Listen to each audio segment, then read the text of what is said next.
bless the United States. Nothing bad can happen. It can only good happen.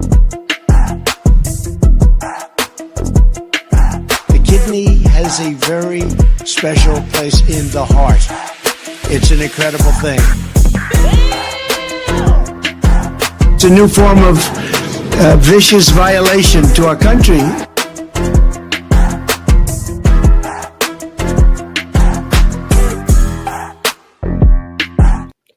All right, I'm just going to get right to it because we got a lot to get to and not a lot of time to do it. Welcome back, everybody. I'm Boston Brian. Welcome back to Blunt Politics. I appreciate you joining me once again. It's Wednesday, December 3rd. Once again, we got a lot to get to. Once again, thank you to the mods. Once again, thank you to the chat. And then thank you to everybody who, contributes financially to shows like this one and then this one in particular. The several ways in which you can do so. I'll let some people filter in. But yeah, lots to talk about tonight. We're going to be talking about the photos released by the Dems, talking about and looking at Epstein Island, some never before seen. I have the folder pulled up with some of the pictures. We'll take a look at that. We'll be going through and taking a look at Fetterman calling for the pardon of Benjamin Netanyahu. Yes, you heard that right. John Fetterman, or what's left of him, on Newsmax, nonetheless, calling for the pardon of Benjamin Netanyahu. We'll be looking at Greg Kelly begging for a Trump third term. Laura Ingraham live from North Korea. We got the Pentagon watchdog. Took them 9 months, 9 fucking months to figure out that Pete Hegseth messed up by having a journalist in the signal chat and by divulging the information in that signal chat that he divulged. 9 months for that watchdog, that Pentagon investigation to determine that. I mean, something we saw happen in front of our own faces with our own eyes, but yes, 9 months. We're going to talk about what we know about the Pentagon, and now that we know it is 100% official, it's confirmed that they did know that there were survivors before the second strike. We have a video about something that we watched yesterday, proving me right, proving the other guy wrong, and he admits it at least. I'll give him a lot for that. Trump's Oval Office disaster we'll be taking a look at, and then if we have enough time, there's an I've Had It podcast episode, video, whatever you want to call it, that I want to take a look at it. Well, but let's take a little gander at the chat. What's going on, everybody? Hi, Roxanne. Hey, Andrew. What's up, Wes? What's up, Victor? Nicholas, Jim, how are you? What's up, Linda? Olga, thank you guys, everybody. I appreciate you. Hi, Jen. Thank you for your services. Appreciate all you mods. What's up, Vicky? What's up, Leron? What's up, Jim? Appreciate you guys. Hi, Julie. Bicycle Mike. What's up, brother? How are you, my friend? What's up, Mozart? El Rondo. Thank you to everybody on Facebook, YouTube, Twitch, Instagram. Make sure you're hitting that like button, subscribe to the channel. If you find yourself liking what you're seeing and you like what you're hearing, you like the chat, no reason why you shouldn't be able to do the free things and, hit that like button, subscribe to the channel. But all right, let me put these, let's get right into it because we got a bunch of articles, a bunch of clips to get to, a bunch of videos. See if I can get through at least a majority of what I wanted to get through because I got a ton of stuff pulled up. All right, let me throw this on the screen for you guys because, yeah, this is something that I wanted to throw up right away, which was the Democrats release Epstein Island photos as Maxwell argues against release of grand jury transcripts. Right, so Maxwell says the grand jury materials release could impact the potential retrial. But, going into some of these pictures here that were released by the Oversight Committee on Wednesday, you can see some. Let me get rid of this video on the screen. And this is just a couple of them. This is, for some reason, he had a dentist chair. And this is, again, on Little St. James Island. You can see what looks to be a massage table in the back, if I'm not mistaken. Right. And then, but for some reason, a dentist chair. You can see here a handout photograph described as an interior image from the property on Little St. James, once owned by late financier and convicted sex offender Jeffrey Epstein, released by Democrats on the House Oversight Committee in Washington, December 3rd, 2025. There's a few other pictures depicted here. You can see the buildings. This is just the gaudy inside. You can kind of get the idea where Trump gets his taste from here, with some names scribbled on what looks to be a chalkboard in the background. This is a handout photograph described as an interior image from the property on St. James, once owned by yada, yada, yada. Doesn't really give any other details into that one.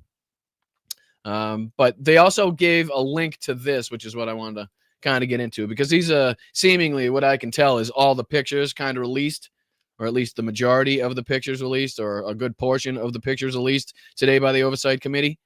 I mean, it's just, kind of some of them, a lot of them, most of the mundane pictures not showing much. There is the, the odd, picture like this where you're like, what the hell is going on there? It looks to be some like old huge tree turned into a table or something like that.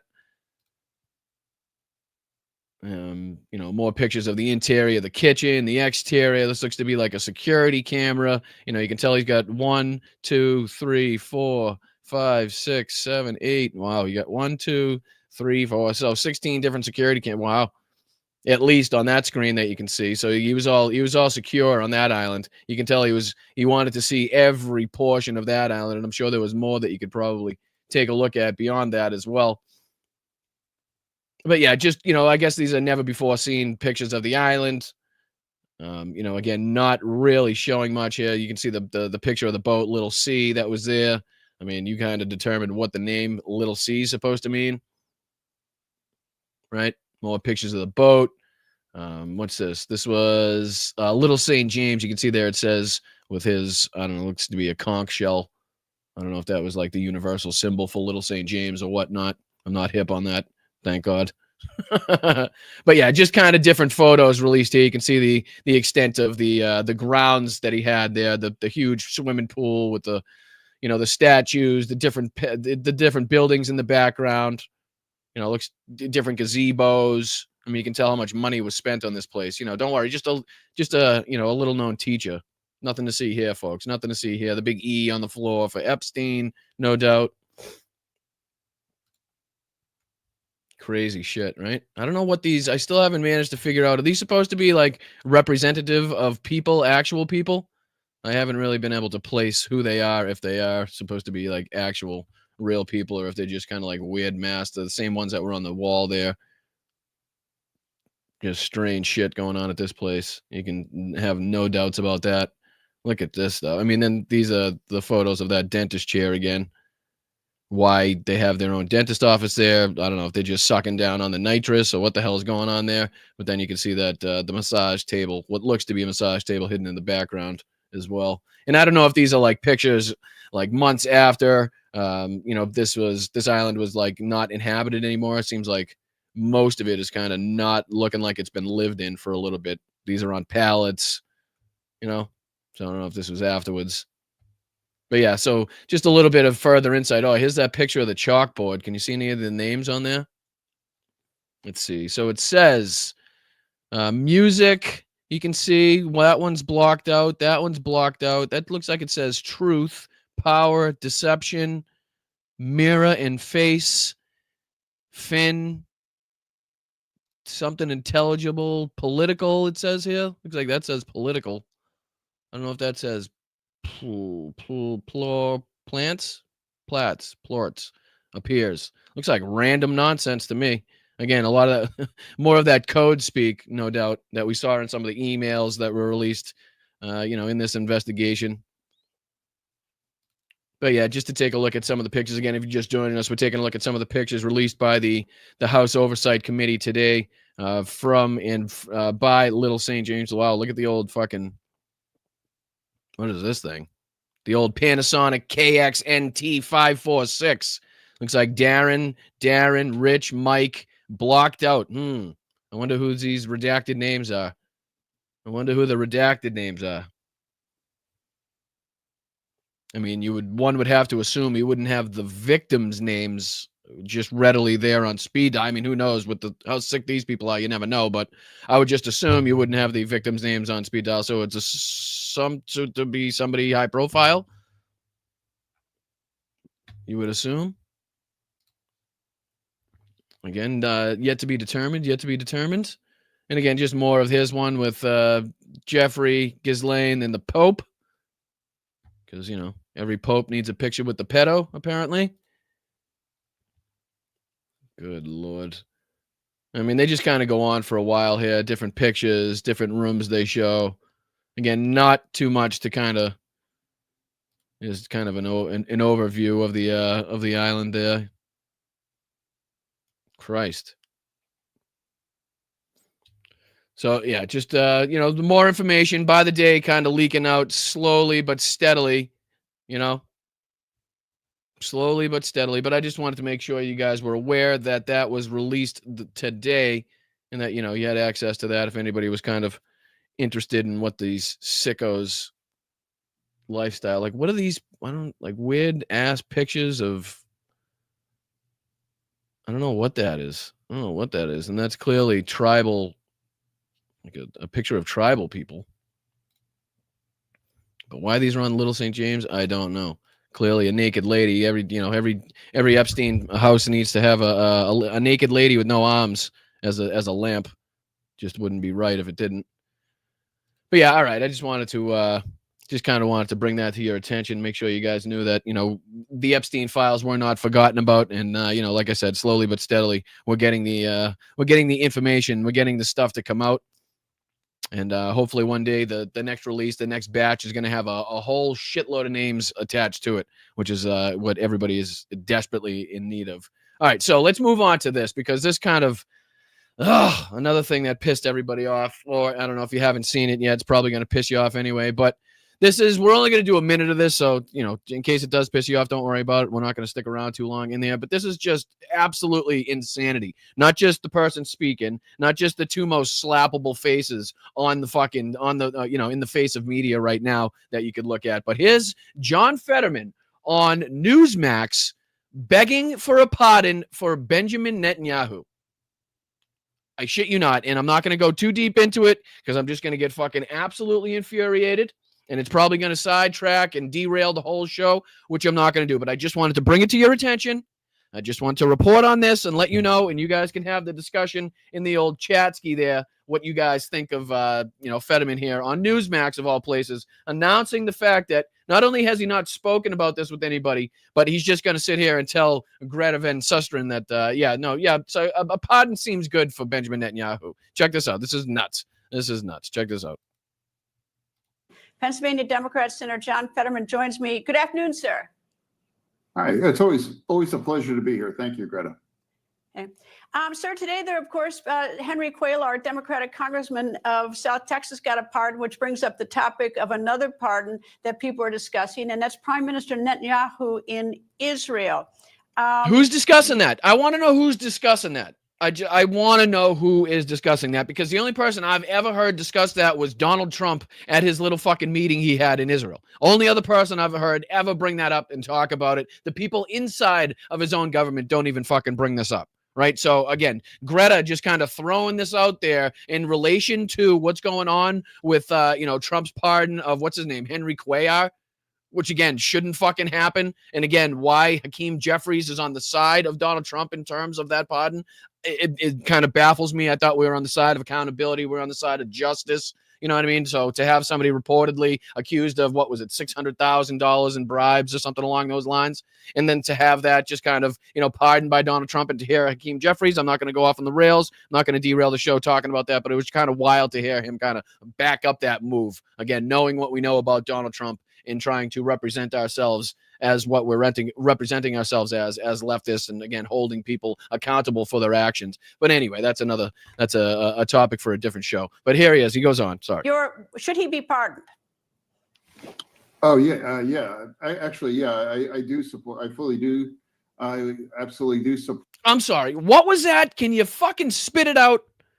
Jesus Christ. If you can't complete a full sentence, right? If you can't spit out a complete sentence, then you should not be a politician. You should not be representing the American people in Congress in any way, shape, or form. I'm sorry, not sorry. It's just a thing I think should be, kind of a cutoff, something that you should be able to fucking check the box on. I should be able to speak at least. So again, I don't know if he's caught off guard by the question, but he seems to have absolutely no problem answering in the affirmative for, again, a pardon for a war criminal, someone who has active warrants on the international stage. Not only that, but has been under not only investigation, but trial for corruption in his own fucking country by his own people.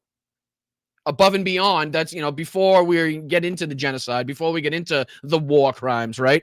But this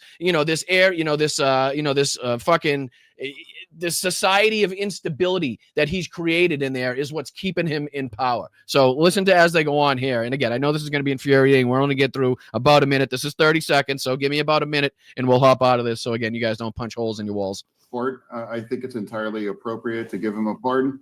I think that's the wrong thing at this time, to have Israel focusing on those kinds of things. And after the war and having to go forward, that might be unpopular within my party to have that view, but I do think it'd be appropriate, though. Although I haven't discussed this with anybody, but if that you've asked, I do support it.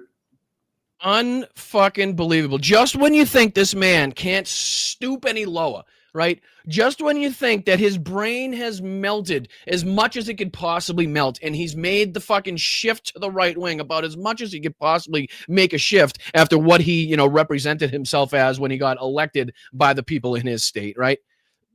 He comes out and just totally blows everybody away and accepts a silver-cladded beeper that was once used to kill somebody. Now we get pissed off. And now we think, oh, you can't get any grosser than that, right? Can't stoop any lower than that. No, now he's calling for the pardon of a war criminal, right? The pardon of a war criminal, and as far as I can hear, he's so far they've kind of kept it specific to the corruption trial. But I have absolutely no doubts. Not a fucking doubt in my mind that John Fetterman would 100% pardon Benjamin Netanyahu of all crimes, whether they were war crimes, crimes against humanity, or this corruption trial that he's facing in Israel. And again, he says, dealing with the war, having dealt with the reason that they're dealing with the war is because the instability created by Benjamin Netanyahu, when he was like funding groups like Hamas, to try to pit one side against the other to make sure that they had the instability so he could stay in power and use that as justification, to hold off the trial. It's tough to have a trial while you're at war, right? And as long as you're fucking consistently at war, you can't have the trial. So you see how you're kind of helping him out here, and why you wouldn't want him to face accountability that he was facing before by his own people without your fucking, without you stepping in. I don't know. It blows my mind. It blows my fucking mind. What's to gain by not giving him a pardon? Because look at this thing. It's that this trial has been going on for 5 years. What's to gain by not giving him I don't know, setting the example. Making sure that the next guy that steps into that position doesn't do and make the same fucking mistakes and think he can get away with the same levels of corruption and the same levels of genocide and the same levels of murder, right? That'd be one, I don't know, prominent reason that I could think of why you'd probably want to make sure that these people are held accountable and face justice. So you could set an example, not just for Benjamin Netanyahu, but for the people watching, for the people thinking about running for office, right? They can use that and say, I better not fuck around because these people don't fuck around. And if I get caught, that's going to be me, strung up like fucking Mussolini. You better set the tone now. And that's what we should do. The same thing we got to do here in the United States, right? We need to set the fucking tone. We need to set some examples. We need to post some people up and prop some people up in the public square and fucking point and laugh and make sure that people know that if you fuck around like this, if you think you can get away with the corruption like this, if you think you can manipulate the DOJ and weaponize the government, you're going to end up just like these fuckers. You're going to end up behind jail with a lengthy fucking term. You're going to have fucking, maybe see your family once or twice a month. It's going to be like that. That's how it's going to be. We're not going to let you go. You're not going to be able to pay some exorbitant amount to get yourself out of the trouble. You're going to fucking sit there in the prison cell. We're all going to watch. It's going to be fucking a public spectacle. We're going to make sure that everybody knows that could be you if you deem it necessary to fuck around with the American people on their dime. That's just, I think that's how we should treat the situation here, but that's just me. It's a different system than we have, but it's been going on for 5 years. And at the same time, he's trying to protect that little itty bitty country from enemies on all sides, including that horrible slaughter on October 7, 2023. So what do you think is the delay? Why is it just the fucking levels of ignorance you need to have just to have this conversation and not mention what happened after October 7th? It's still fucking, it's something that is going to have to be studied, by psychologists, psychiatrists, anything with if you have a job with the word psych in it, then you're going to be needed after this whole bullshit is through, because you're going to have to dive real deep into the minds. We should probably get their permission now to see if we could study their brains when this thing's all said and done. But, I think you can put that on the license somewhere, right? If you're an organ donor, would just, I think that sticker can be put on. Oh, thank you, Stoneflower Dragon. I appreciate that. Thank you so much, guys. Thank you so much. Who else is in there? I've seen a couple others. Thank you, Mark. Appreciate you, dude. Appreciate you, Stoneflower Dragon Mark. Anybody that sends in a super chat, stick around to the end of the show. I make sure you guys get your dues. I make sure you get your shout out, your highlights at the end of the show. And that goes for anybody that sends a Venmo, super sticker, hits a milestone, anything like that. If you contribute financially, then you'll get your shout out at the end of the show. I promise. Even if it goes by, it slides by in the chat and I don't see it. So, Mark, thank you so much. Stoneflower Dragon, thank you so much. I really do appreciate it. But yeah, again, playing on the instability. I'm not going to go too deep into this. I just wanted to make sure that you guys are aware that things like this are happening. That we have people on, inside our own tent. We have fucking enemies within, so to speak. So we need to make sure we're keeping, our peripheries open. Make sure we're keeping one eye on the prize, but one eye on these scumbags as well, who I have no doubt would ruin our chances at a good midterm showing in a heartbeat. So so let's move on to another frustrating clip. This is a quick one, though. This is only about 2 minutes long. So again, I'm trying to keep them quick. I have a lot pulled up, but I'm trying to, make sure that they're not too involved, too deep. But this one is what a lot of people, again, have been warning about. People like, me, people like, other shows in the lefty, progressive atmosphere here on YouTube, Twitch, Instagram, and beyond. But yeah, this is Greg Kelly, again, on Newsmax, openly asking or begging or crying or bitching and moaning and complaining, whatever word you want to use for this, about Donald Trump having another shot at the presidency. Again, it's something that, Donald Trump kind of played games with when he was on Air Force One, seemingly came out and said he recognizes that he can't go again. But again, whoever fucking believes a word out of his mouth, and, he's always been known to kind of show you the left hand while something's happening in the right type of move. But I wouldn't put it past them, especially with the way Greg Kelly speaking here, to try to do, and the way that we've heard Steve Bannon speak about this issue, that they wouldn't try to, trump something up, sorry for a lack of a better term, with the Constitution, kind of do an end around. We heard, what was his face there? I forget the politician's name now. Guy, deep Southern guy, who was talking about, was it Tommy Tuberville? That's who it was. Tommy Tuberville. Talking about Donald Trump and, we'll have to see, and maybe he thinks he can go around the Constitution, and we'll have to figure out that. Well, whoa, back the fuck up there, soldier.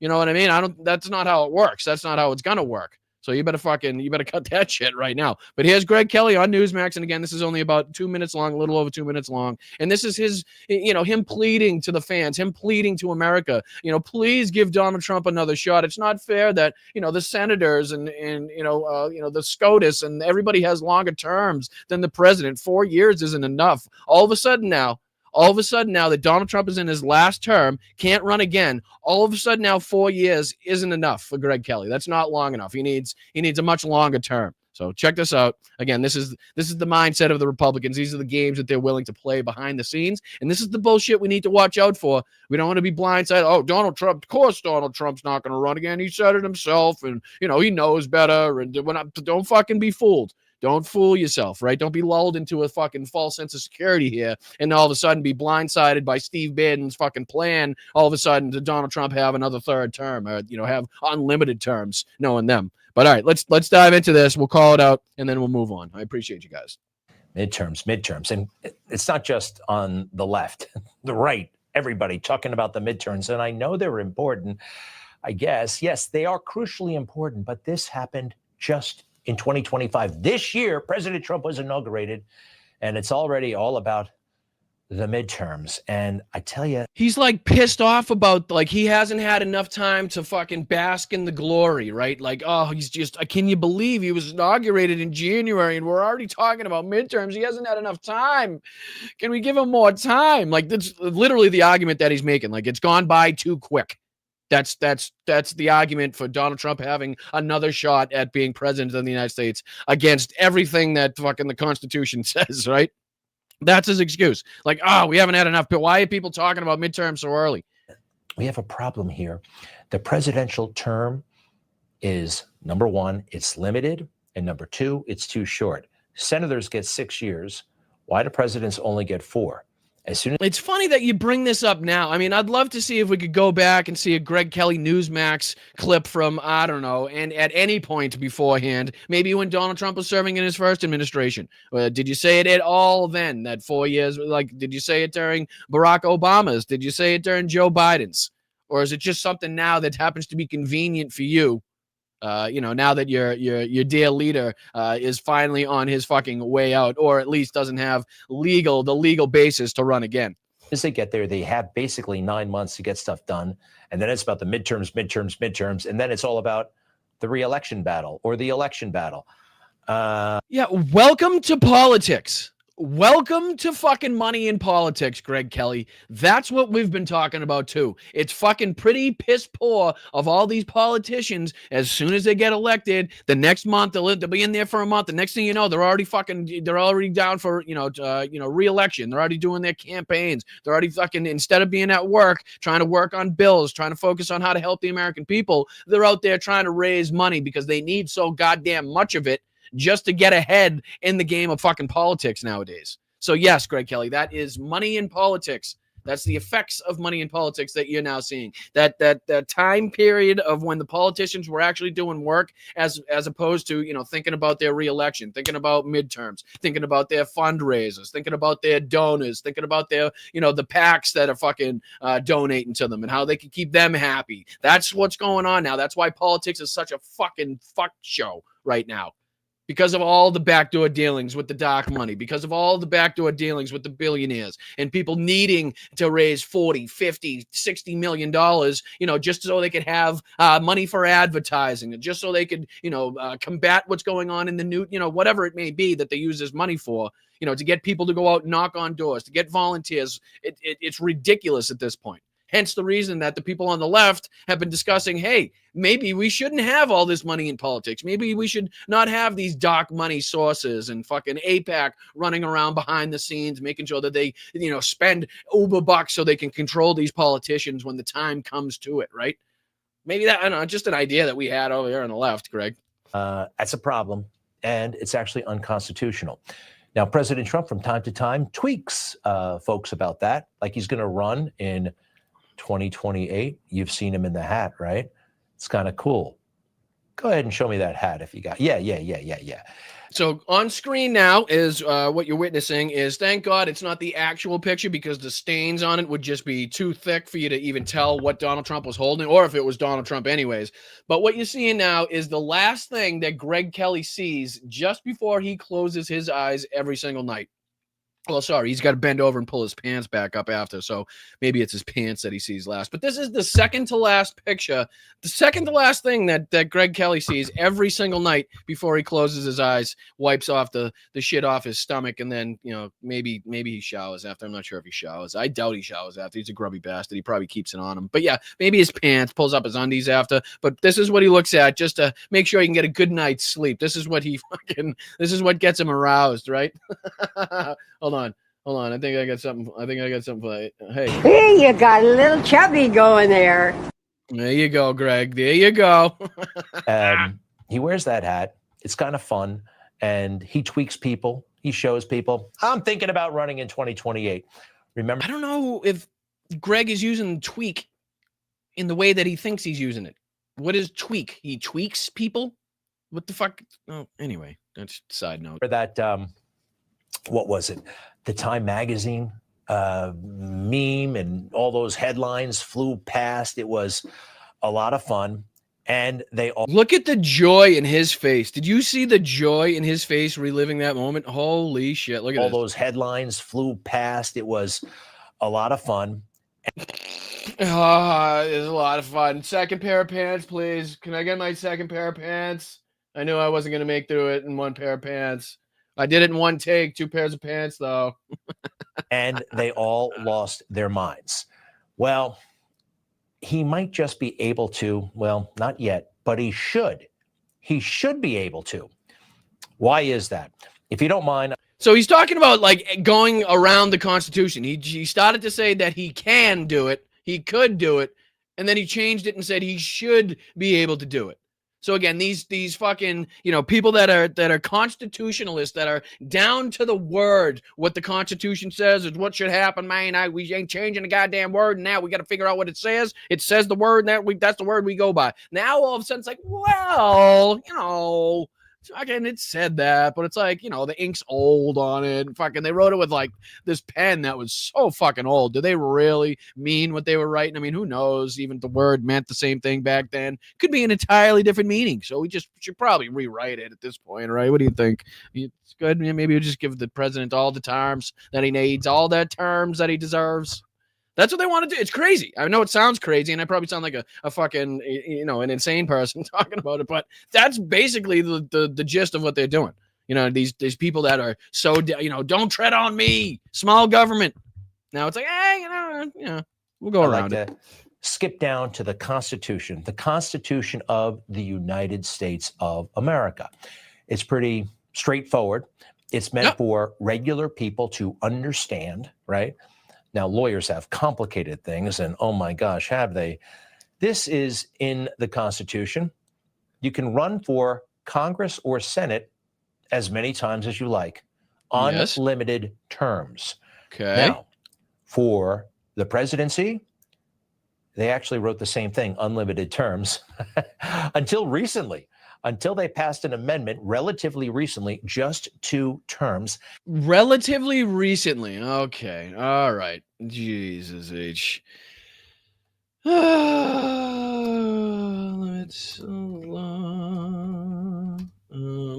can you say? Okay. No person shall be elected to the office of the president more than twice, and no person who has held the office of president or acted as president for more than 2 years of a term to which some other person was elected president shall be elected to the office of the president more than once. You know what I mean? I don't know if it could be any more blatant, any more clear than it says now. Let's see here. What was it? The 22nd, I believe, right? Yeah, this 22nd. When was the 22nd put into place? 1951. Amendment 22 of the Constitution was ratified on February 27th, 1951, ladies and gentlemen. So recently, you know, recently. Fucking idiot. What an absolute tit. Just a fucking mush-minded tit, the guy is. Constitutional amendments, 22nd Amendment, term limits for the presidency. All right, there's FDR right there. You can see my man FDR. What up, FD? What up, brother? Amendment 22 to the Constitution was ratified February 27, 1951. It established term limits on those elected president and outlines in an accompanying series of stipulations regarding the eligibility of succession for unfinished presidential terms. The official text is written as such, and we just read that. No person shall be elected to the office of president more than twice, yada, yada, yada. Pretty clean, pretty clear, you know, right there. You know, it's right in front of your face. You can see it. You know, anybody that has the ability to read words should be able to understand what it says. And it was written specifically that way, so it couldn't be confusing. So yeah, what Greg Kelly's talking about, I have no fucking idea. It's just a fantasy land that they're living in. He's like, these are dreams and like literal fantasies that he's having every single night that he's bringing onto his show and then somehow trying to will into reality. Right, he's on his show trying to will this into existence. He's desperate. Maybe Donald will see this, and this will be the deciding factor in whether or not he goes around the Constitution finally, and finally puts his foot down where like the dictator and the authoritarian that he is, and says, "I am here for life." That's what Greg Kelly would want. That's what he's dying to see. All right, next up is some more craziness that we're going to talk about because we're going to North Korea again, folks. Buckle your seats, you know what I mean? Buckle your safety belts. Keep all hands and feet inside the car until it's come to a complete stop because we are on our way to North Korea. All right, you guys ready? For some reason, I could not find. I've seen 2 different videos of this. Right, this one being the Midas Touch video talking about Laura Ingraham having this specific doctor on and going literal full North Korea, Donald Trump. Oh, he's a machine. He doesn't sleep. It's amazing how old he is. And, like it's a good thing that somebody that old is not sleeping. Like somehow that's what they want to try to get across. But yeah, this is Ben Meiselas, obviously from Midas Touch. And I've saw at least 2 different videos on this subject. And I could not for the life of me find this clip. I could not find this fucking segment in the Laura Ingraham news podcast shit show propaganda network masterpiece, whatever they call it over there. I just couldn't find it. So I'm using Ben here at Midas Touch as my, my throughway to get to these clips, because these are just, again, North Korea style. You're going to have to get your passport stamped after this. There's probably going to be some surveillance. DHS is going to have a word with you after, just to, kind of question you to see what you saw. But here we go. We're on our way to North Korea. So you might want to, get a drink, smoke them up while you can, because you ain't going to be doing any smoking and drinking there. All right, let's go. Fox News continues to collapse live on air for us all to watch, and the Midas Touch Network is living rent-free in their head. Yep, the Midas Touch reports on Donald Trump's deteriorating physical and mental condition is now at the forefront of a lot of corporate news reporting on Donald Trump as well. People were paying attention at Donald Trump's cabinet meeting that he had over the fact that Donald Trump kept on falling asleep over and over again, as the Midas Touch pointed out before. Now, on state regime media, their dear leader can't be falling asleep during cabinet meetings, so they had to come up with ways to justify it. They were like, Thomas Edison had his power naps, getting MRIs randomly over and over again. That's just you're probably thinking to yourself, did Ben just say Thomas Edison had power naps? He did. You did. You heard that correctly. You don't have to adjust the fucking bunny ears on your television nor the speakers on your cell phone. That is what you heard. And that is what you're about to hear on Fox News from this fucking segment on Laura Ingraham's show. I'm telling you, when I say North Korea, I'm telling you, it would make them blush. It would make them blush. Check this out. part of an executive schedule now. Yeah, it's normal for executives just to get MRIs of their abdomen. Newsflash, no, it isn't, but I want you to watch. Whereas on Midas Touch, we have Dr. Vin Gupta, who leads Midas Health with a fact-based scientific approach, bringing in real expertise. In contrast, on Fox, they've got this guy, Dr. Mark Siegel, who just spews so much ridiculous dear leader propaganda. And just to kind of, I don't have the clip pulled up, but just to give you some reference, as I was trying to look up Laura Ingraham and Mark Siegel and trying to find this clip on my own, so I could show it to you without having to use, different mediums to do it. But, I got to do what I got to do. There's actually a segment from, I think it was 2 or 3 years ago, of this same guy on with Laura Ingraham talking about poop.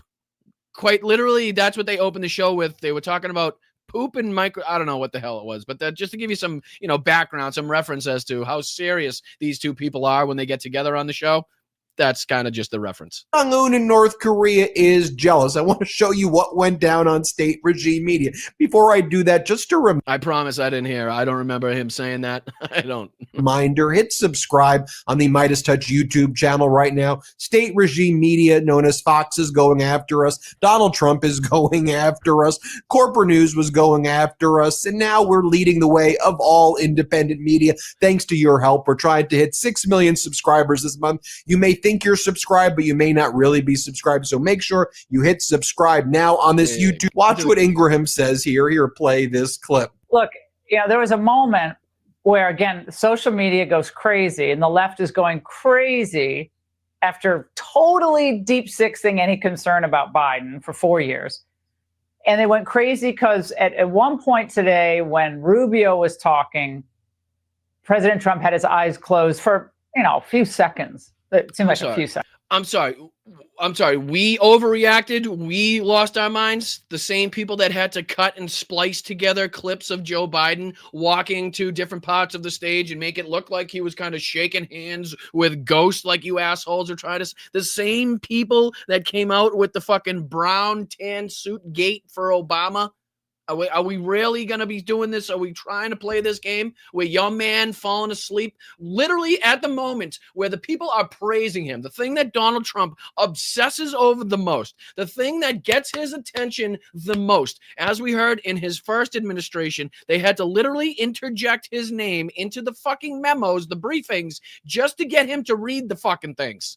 Because if his name wasn't attached, if his name wasn't associated somehow, he had no fucking interest. So even when these assholes, even when Marco Rubio's fucking shitty little lips are attached to Donald Trump's brown starfish, it still wasn't enough to get his attention to keep him fucking awake. It wasn't enough. Wasn't enough. But please do go on about how the left is fucking overreacting after, the shit that we heard again about fucking Biden and Obama and this and that. Get the fuck out of here. Okay.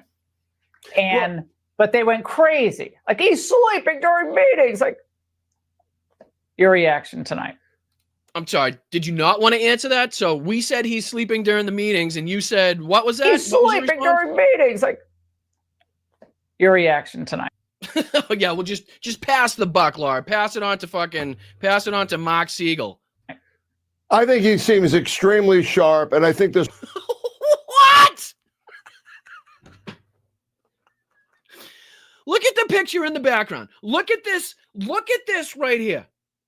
Look at this fucking right here. And if the fucking first word that comes to your mind, if the first thing that you think of is sharp, then please get on the phone with 911, make and schedule the fucking closest doctor's appointment, head to the fucking emergency room if necessary, but get something checked, because if that is sharp, please make me dull.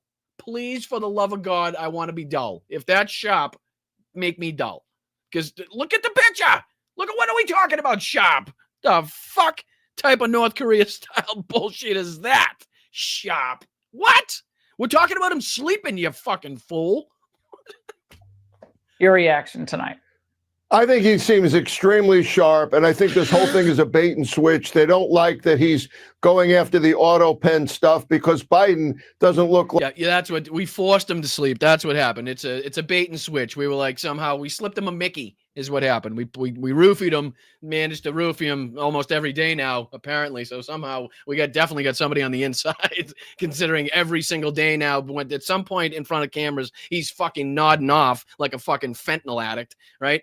But yeah, go ahead with the bullshit.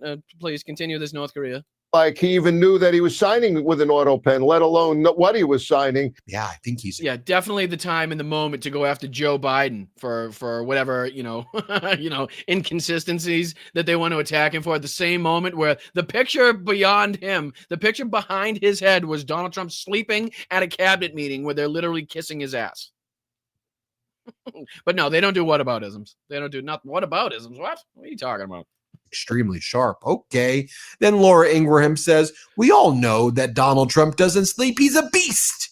He's a machine. And don't we all just close our eyes during meetings? Isn't this normal? To which Dr. Siegel goes, this is what Thomas Edison did. Trump's like Edison. Okay. Here, play this clip. Well, we all know that he doesn't sleep. I'm not a big sleeper either. So, I on occasion I close my eyes if someone's talking. Well, that would explain the mindlessness, the fucking sacks under your eyes. That would, at least explain some of that. But again, would you really want somebody at his age not sleeping, with one of the most, if not the most important job in the world, that has a shitload of stress put onto it, again, if you care about the position, if you care about the people that you're presiding over, which, he doesn't. So we'll kind of remove that from the equation. But again, not sleeping is not a good fucking thing, people. Why do you think the doctor's like, make sure you get your 8? You want to make sure you get your 8. You want to make sure you're up and fit and ready for tomorrow. You know what I mean? Make sure you get your 8. It's so that you can properly recuperate. So you can properly digest your shit. So you can properly function the next day on sufficient rest. You know what I mean? That's probably, a thing. I know a lot of the presidents don't get sufficient rest, and they go on very little sleep a lot of the time. But it's definitely not something you want to brag about. You know what I mean? For too long, I admit it.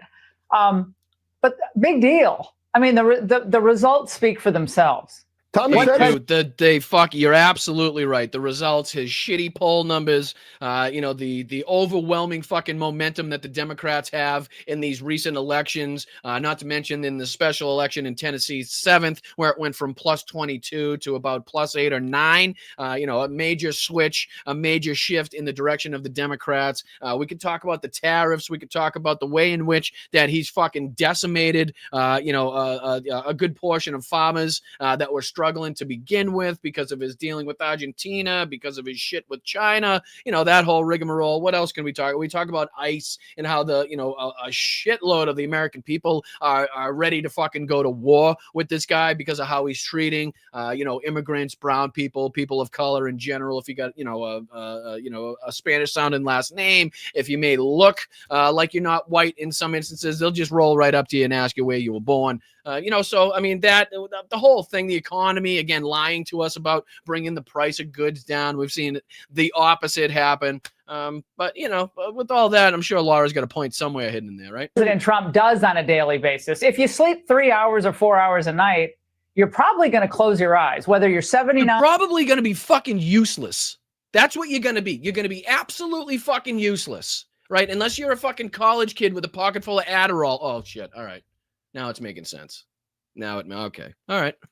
9 or 49. I don't think that matters. Yeah, President Trump. Yeah, you're right. I'm sure any doctor, any legitimate doctor would definitely agree that once you get to the age of 80, sleep is irrelevant. It doesn't matter. You don't need it. Fucking count it out. If you never sleep again, you probably function just as well. I'm sure every doctor that could come on to Fox News would substantiate those claims. Fucking assholes. Thomas Edison believed in the 10-minute nap, by the way. What would they say? We wouldn't have electricity, right?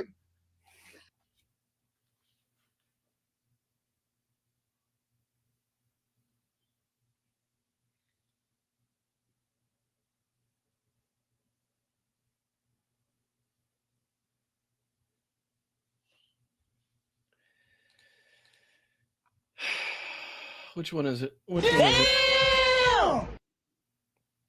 What?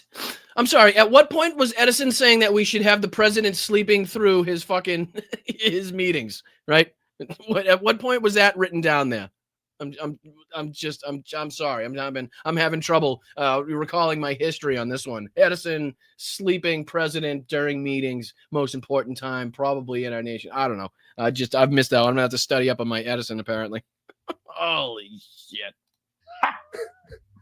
Oh my goodness. Well, Dr. Siegel, we will. It's good when you can't even say it with a straight face. What a bunch of fucking morons.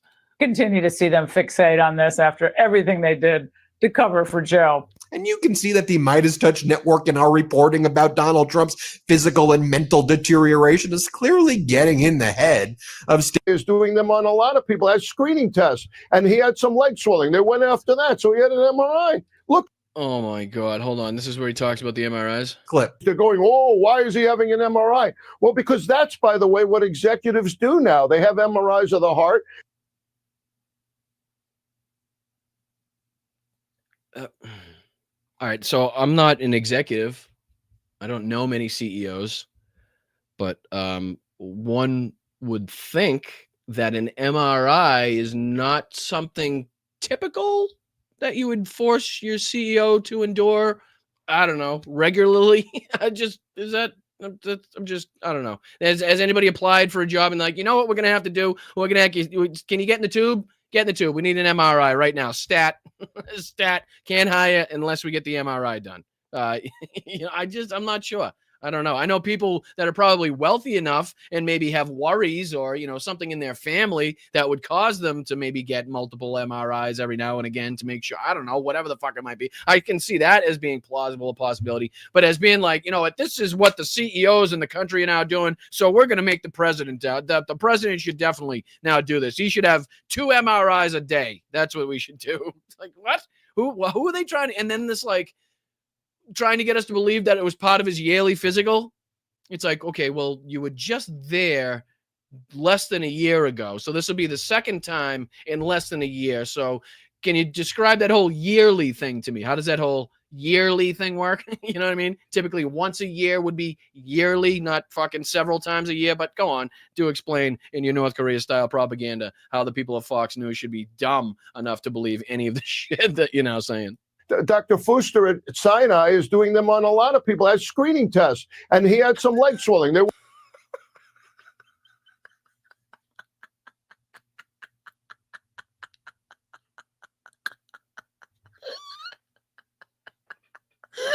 He's just pointing.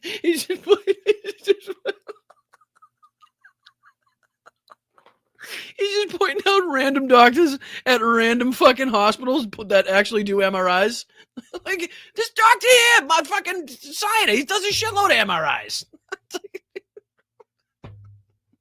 What's it gonna do with Donald Trump? You should see the hospital I work at. They do a shitload of MRIs. Fucking, it's not weird. All right, just not something typically, the president needs to undertake, during his term, during his administration. I don't know, that's why we have questions. Went after that, so he had an MRI. Looks normal. But Biden, by comparison, is it normal not to know what part of the body the MRI was on? Is that normal, Doc? Just out of curiosity, because when questioned about the MRI and asked what body part it was supposed to kind of, show the results of, Donald Trump had no fucking idea. Not a clue. Not a fucking, not even a hint as to what body part they were actually, focusing on, during the MRI. I guess it was a whole body scan. They couldn't pinpoint an area that wasn't fucked up. So they just did from, the top of his toupee down to the tip of his toes. Was not normal. He had medical problems. He had prostate cancer. He had cognitive problems. It's actually not what executives do. May I just show you the Midas Touch reporting? Because we have real, qualified, objective doctors on the Midas Touch network. And just for the, in the sake of time, they have Sanjay Gupta on. So if you go ahead and check out the Midas Touch network, you can see the interviews that Ben's done with Sanjay there, obviously giving his medical opinions about what's happening with Donald Trump. And you can compare the two from Fox News to Midas Touch and see, what sounds like it makes more sense. But here Laura Ingraham goes on. It's not done yet, folks. Not done yet. Every single day, every single moment, going in and out of press conferences. I've never seen anything like it back, actually. Oh. Hey, Dr. Siegel. Dr. Siegel, paging Dr. My fault.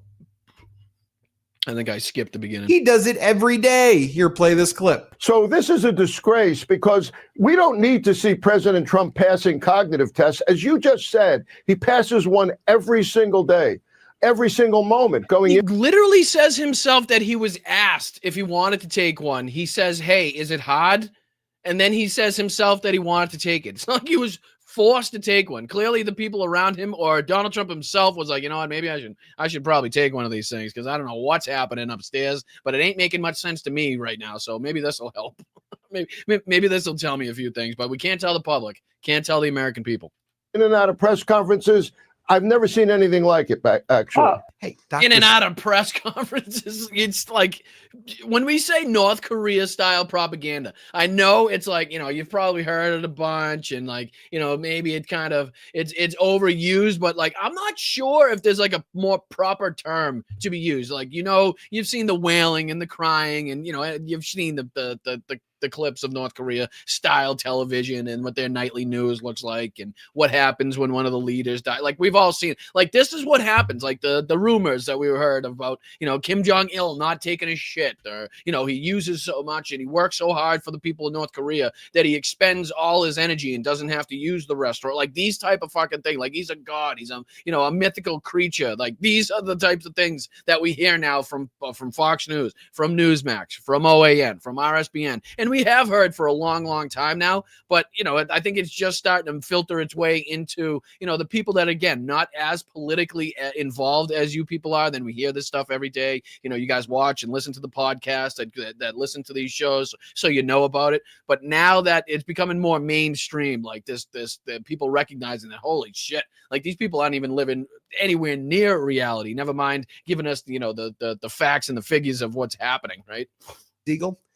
Dr. Siegel, paging Dr. Siegel. It's Donald Trump who's out there every day talking about, I aced this cognitive exam. I aced that. That might be the last clip with that, doctor. I think the next one they go on with the Kash Patel. She goes on here with Kash Patel and talks to Kash Patel a little bit. So we can move on to our next clip. That's about as much North Korea as I could take for one day. But I think we kind of get into now, the Pete Hegseth conversation, which is, let's see here, that one. Yeah, Pete Hegseth. We're going to be talking about how the watchdog here, and this is just a quick article I wanted to bring up here. And it's frustrating. It's obviously what we knew was going on, but it's frustrating to see how slow and fucking inefficient this government is at every turn, at every step, whether it's helping the American people, whether it's fucking, holding people accountable. It doesn't matter what it is, but 9 months for this fucking Pentagon watchdog to find what we all knew the second we saw it, that Pete Hegseth was absolutely posing and putting fucking U.S. military service members at risk by leaking the information that he leaked, while also having a fucking journalist on with that signal chat, right? So again, 9 months, 9 fucking months to say, yep, you're right. He shouldn't have told us, when the strikes were, what weapons were being used, when it was going to happen. And then he probably shouldn't allowed that journalist in that signal chat with that fucking classified information. That, it took us 9 months to determine that. Like, Jesus Christ. Like, I understand wanting to fucking, cross the T's and dot the I's, but can we fucking move this process up? I said in one of my fucking videos, I was like, it's like the judicial system when one of these fucking asshole politicians or these scumbags in Congress, do something fucking blatantly illegal. Lindsey Graham, Donald Trump, whoever it may be. And then 13 months later, there's a ruling by some fucking asshole somewhere that says, yep, you know what you did was illegal. There's nothing we can do about it now. We're not going to prosecute. You'll never see justice. Nobody's going to hold you accountable. But yeah, just to let you know, what you did and said, that phone call or the pressure you put on that official, that was completely illegal. It's like, okay, the act's already fucking done. It's been 13 months. We can't do anything. Like, nothing's going to happen now. They're in power. He has the presidency. They hold the Senate, the fucking House. Like, great. Awesome. Thanks, judicial system. That helps. You know what I mean? It's frustrating. It's frustrating to hear that. I don't know. It's just, it fucking irks me. It really does. To hear that, oh, really? You think that he put people at risk? Wow, that's a fucking, thank God you took 9 months to come up with that in the investigation, because we didn't know that the day it fucking happened, right? We haven't been saying that since in the 9 months that you guys have been doing this investigatory work. Right. The initial findings ramp up the pressure on former Fox News channel host that the lawmakers had called for the independent inquiry to use his commercially available app. Lawmakers also just opened investigations into a news report that a follow-up strike on an alleged drug smuggling boat in the Caribbean in September killed survivors after Hegseth issued a verbal order to, quote, kill everybody. He defended the strikes as emerging in the fog of war. So this is going on to talk more. Yeah, the journalist was added to the chat where sensitive plans were shared. This is their findings. In at least 2 separate signal chats, Hegseth provided the exact timings of warplane launches and when bombs would drop before the men and women carrying out those attacks on behalf of the United States were airborne. So, again, let me reiterate.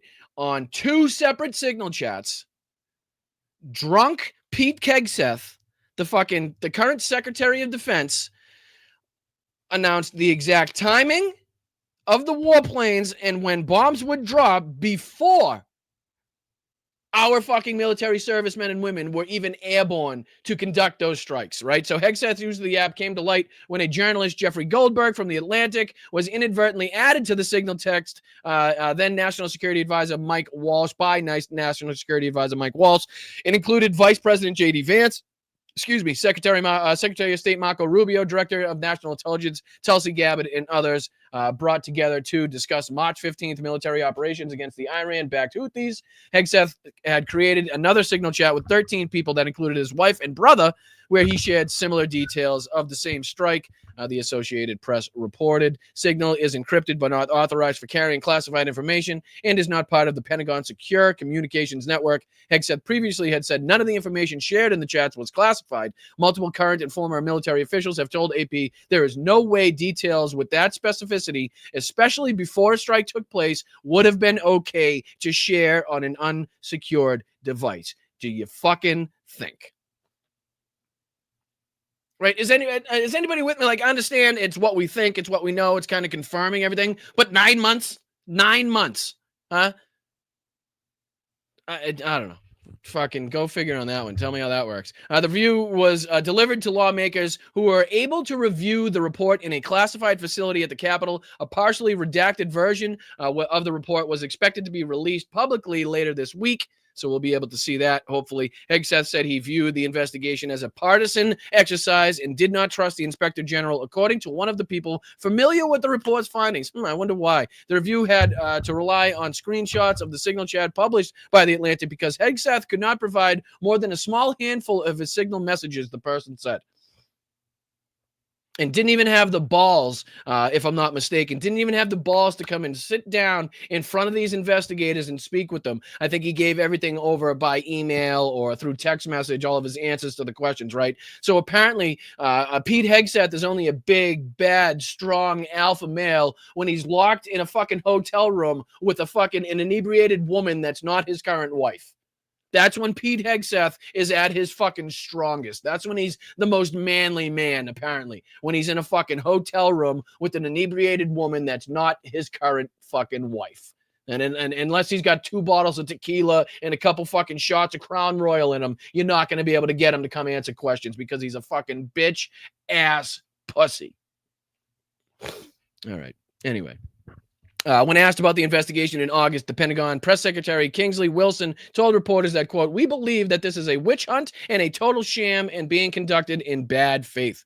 Lawmakers had called for Inspector General to investigate, yada, yada, yada. So honestly, I just wanted to bring up the fact that they, did find that he did put people in jeopardy, even though in this moment, at this point, right, we got lucky. Somehow fucking nobody was injured. Somehow nobody was kind of, no military service member was hurt, armed, injured in this. But that does not mean that he does not that he shouldn't face, responsibility. He shouldn't face accountability for the actions that absolutely did put them at risk, put them in fucking vastly more danger, even though they kind of came out of it with flying colors, right?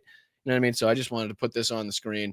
This is, I think, this is just kind of a quick NBC News clip kind of discussing the same thing. So let's see if there's any more insights into this. If not, we'll go on to this other AP article that kind of, lets us know that the Pentagon knew about the boat attack that left survivors, but still launched a follow-on strike anyways, right? So this has been going back and forth, what Donald Trump's saying, what Pete Hegseth is saying, what the Admiral is saying, who gave what order, what they said, when it was given. Pete Hegseth watched it live, but then he had to go get a fucking drink somewhere, so he ended up leaving before the second strike, but he watched it it's great. I don't know.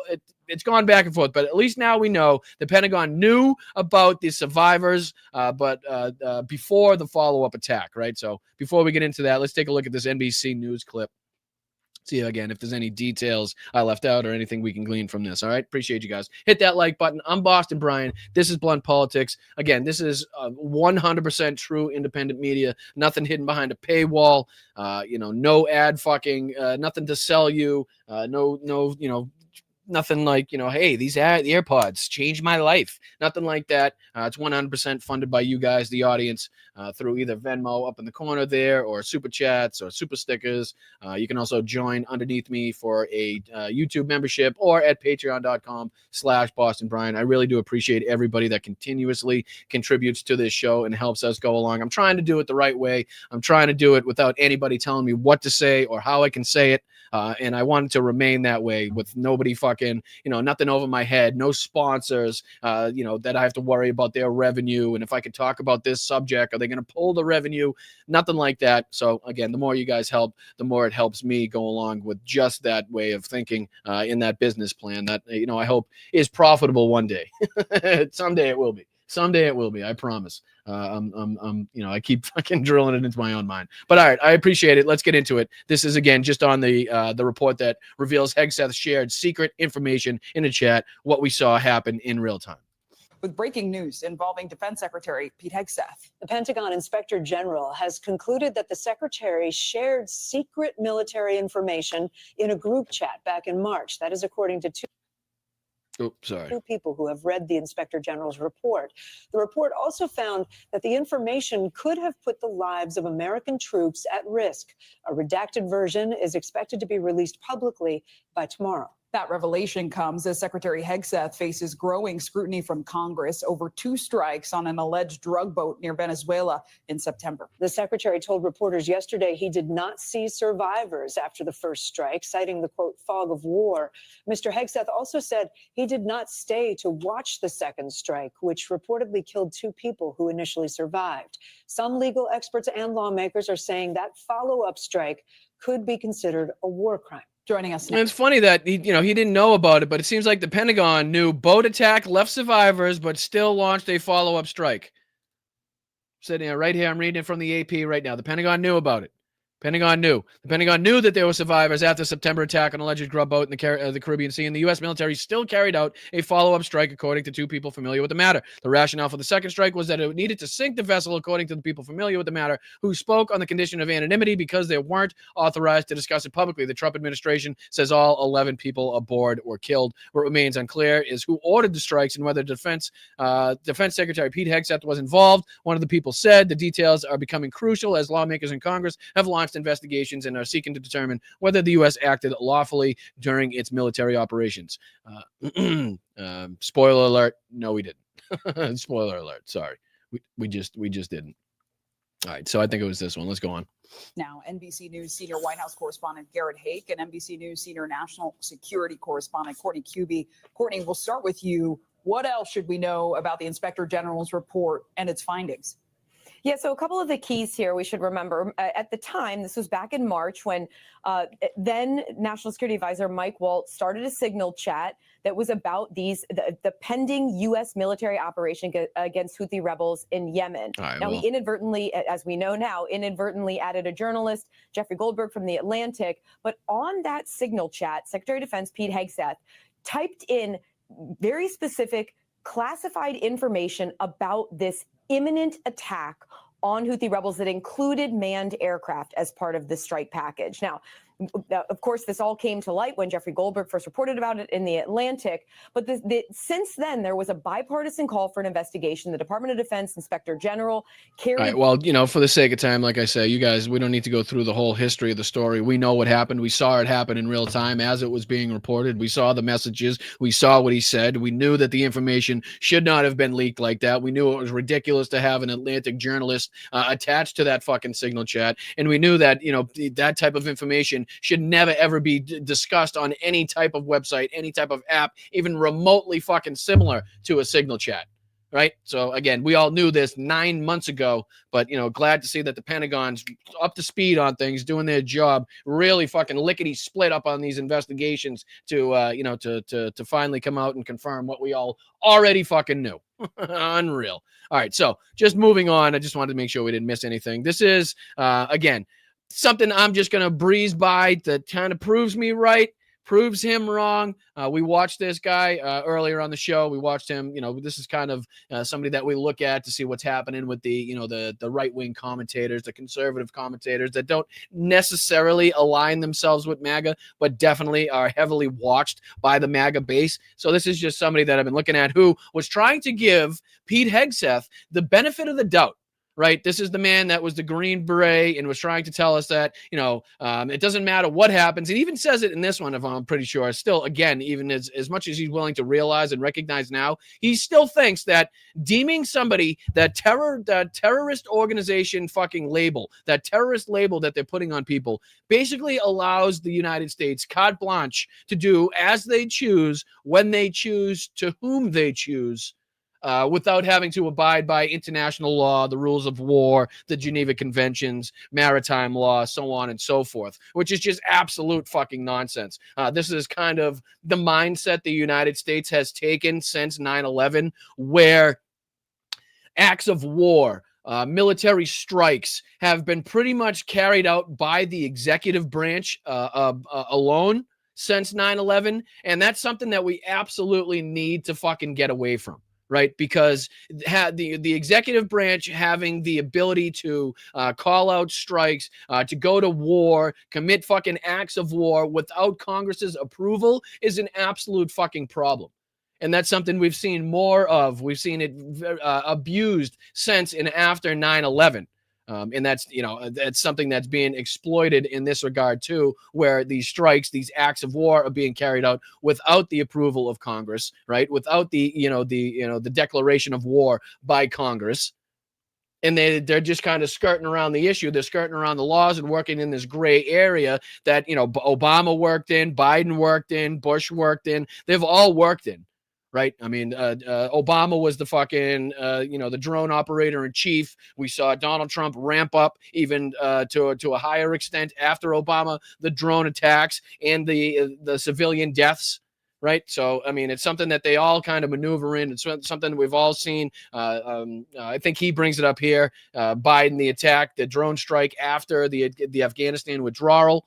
Lots of instances and example we could point to from pretty much every president since 9/11 that we could talk about these kind of situations in. So he's not wrong on one hand that they do get away with it, but they also shouldn't be allowed to get away with it. And we on the left actually did call out Obama. We actually did call out any of the, the egregious drone strikes taken out by people or presidents that, by Democratic presidents. We actually do call that shit out. It's the right that refuses to call it out and only uses it when it's convenient for them or undertaken by the other side. So I just want to play this here. This is actually titled, "I Was Wrong. Secretary of Defense Pete Hegseth and Admiral Frank are cooked." So he's realizing here, sorry, let me put this on the screen for you.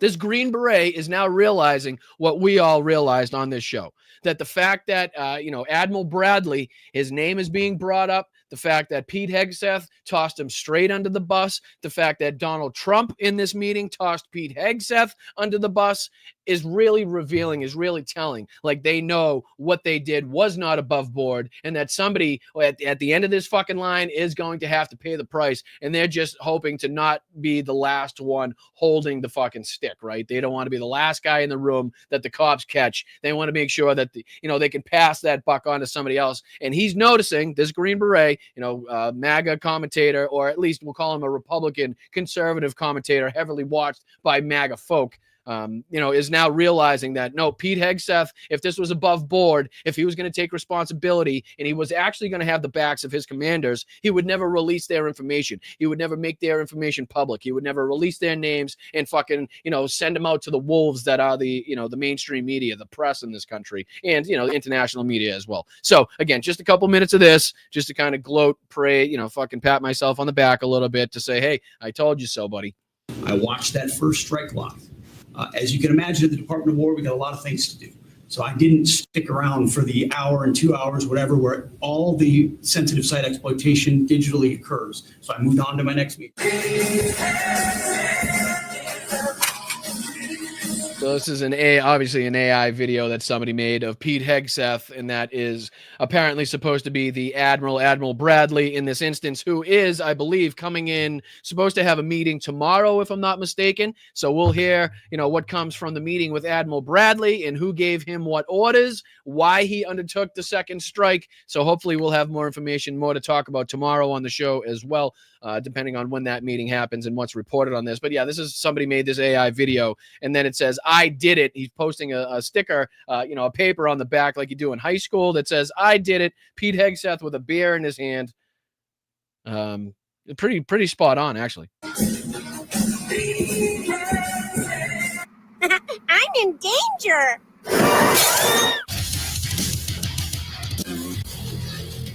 Pretty wild turn of events in the Venezuelan boat strike story. Yesterday, the Trump administration sat down for a roundtable meeting to discuss this with the press.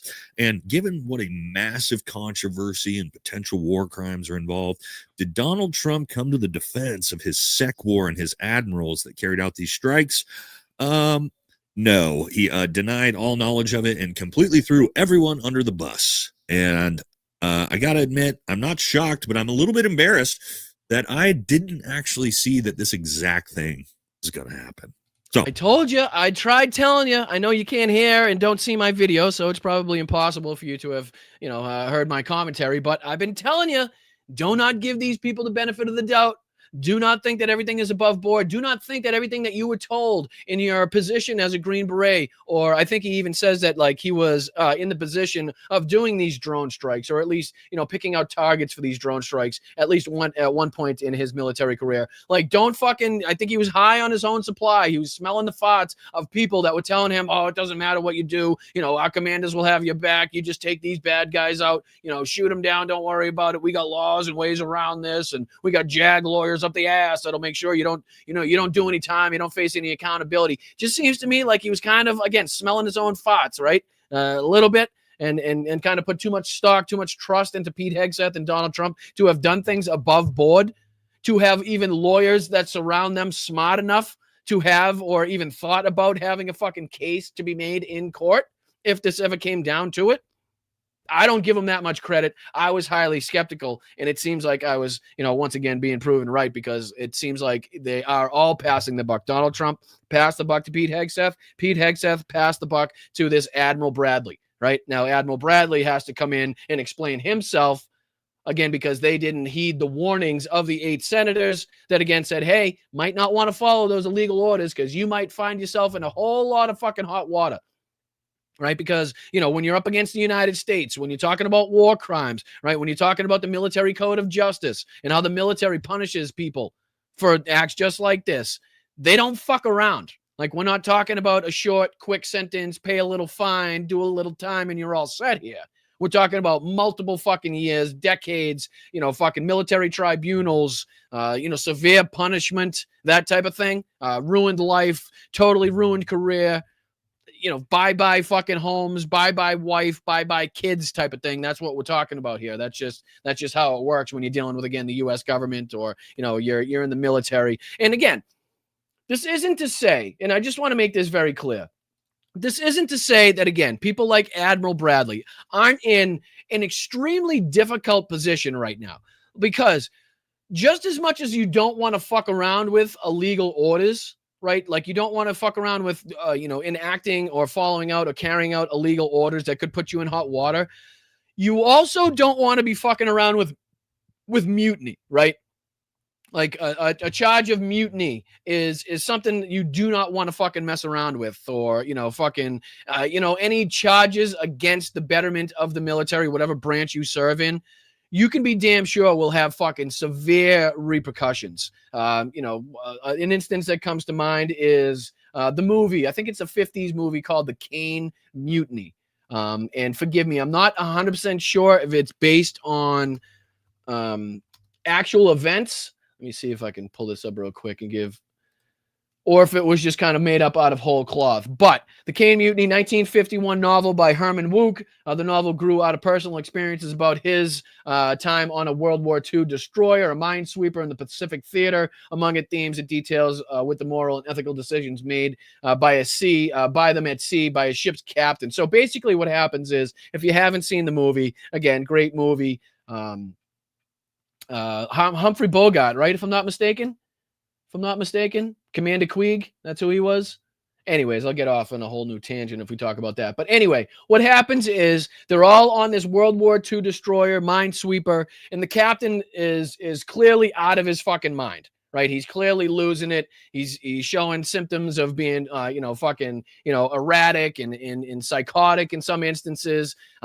He's a coward as well, at least represented in the movie. He's incompetent. He went and he cut his own tow line for a target that they were shooting at. And then lied about it. He didn't follow or lead the soldiers into the beach as far as he was supposed to on one of the attacks that they were leading. There's a whole bunch of things. But what happens is the officers kind of congregate and they get together and they kind of determine among themselves that something should be done. Right? Something needs, they need to tell the higher ups. They need to, before this boat sinks or before there's, an actual fucking mutiny on board, they need to make sure. And what happens is they slowly realize what they're up against. And if they can't prove their case in the military court, right, in this military tribunal, and again, it's going to be their word against a commander's word, a captain's word, somebody that has prestige and power and authority within the Navy. So, and they're just kind of, lower on the totem pole. So you can see what they're up against. So I understand that a lot of these commanders in this situation, you can't just say, no, I'm not going to do it. You can't just disobey an order. Like, you have to be damn fucking sure, and it has to be like overwhelmingly egregious, right? And I'm not saying that this second strike wouldn't, live up to those terms or whatnot, but, it remains to be seen.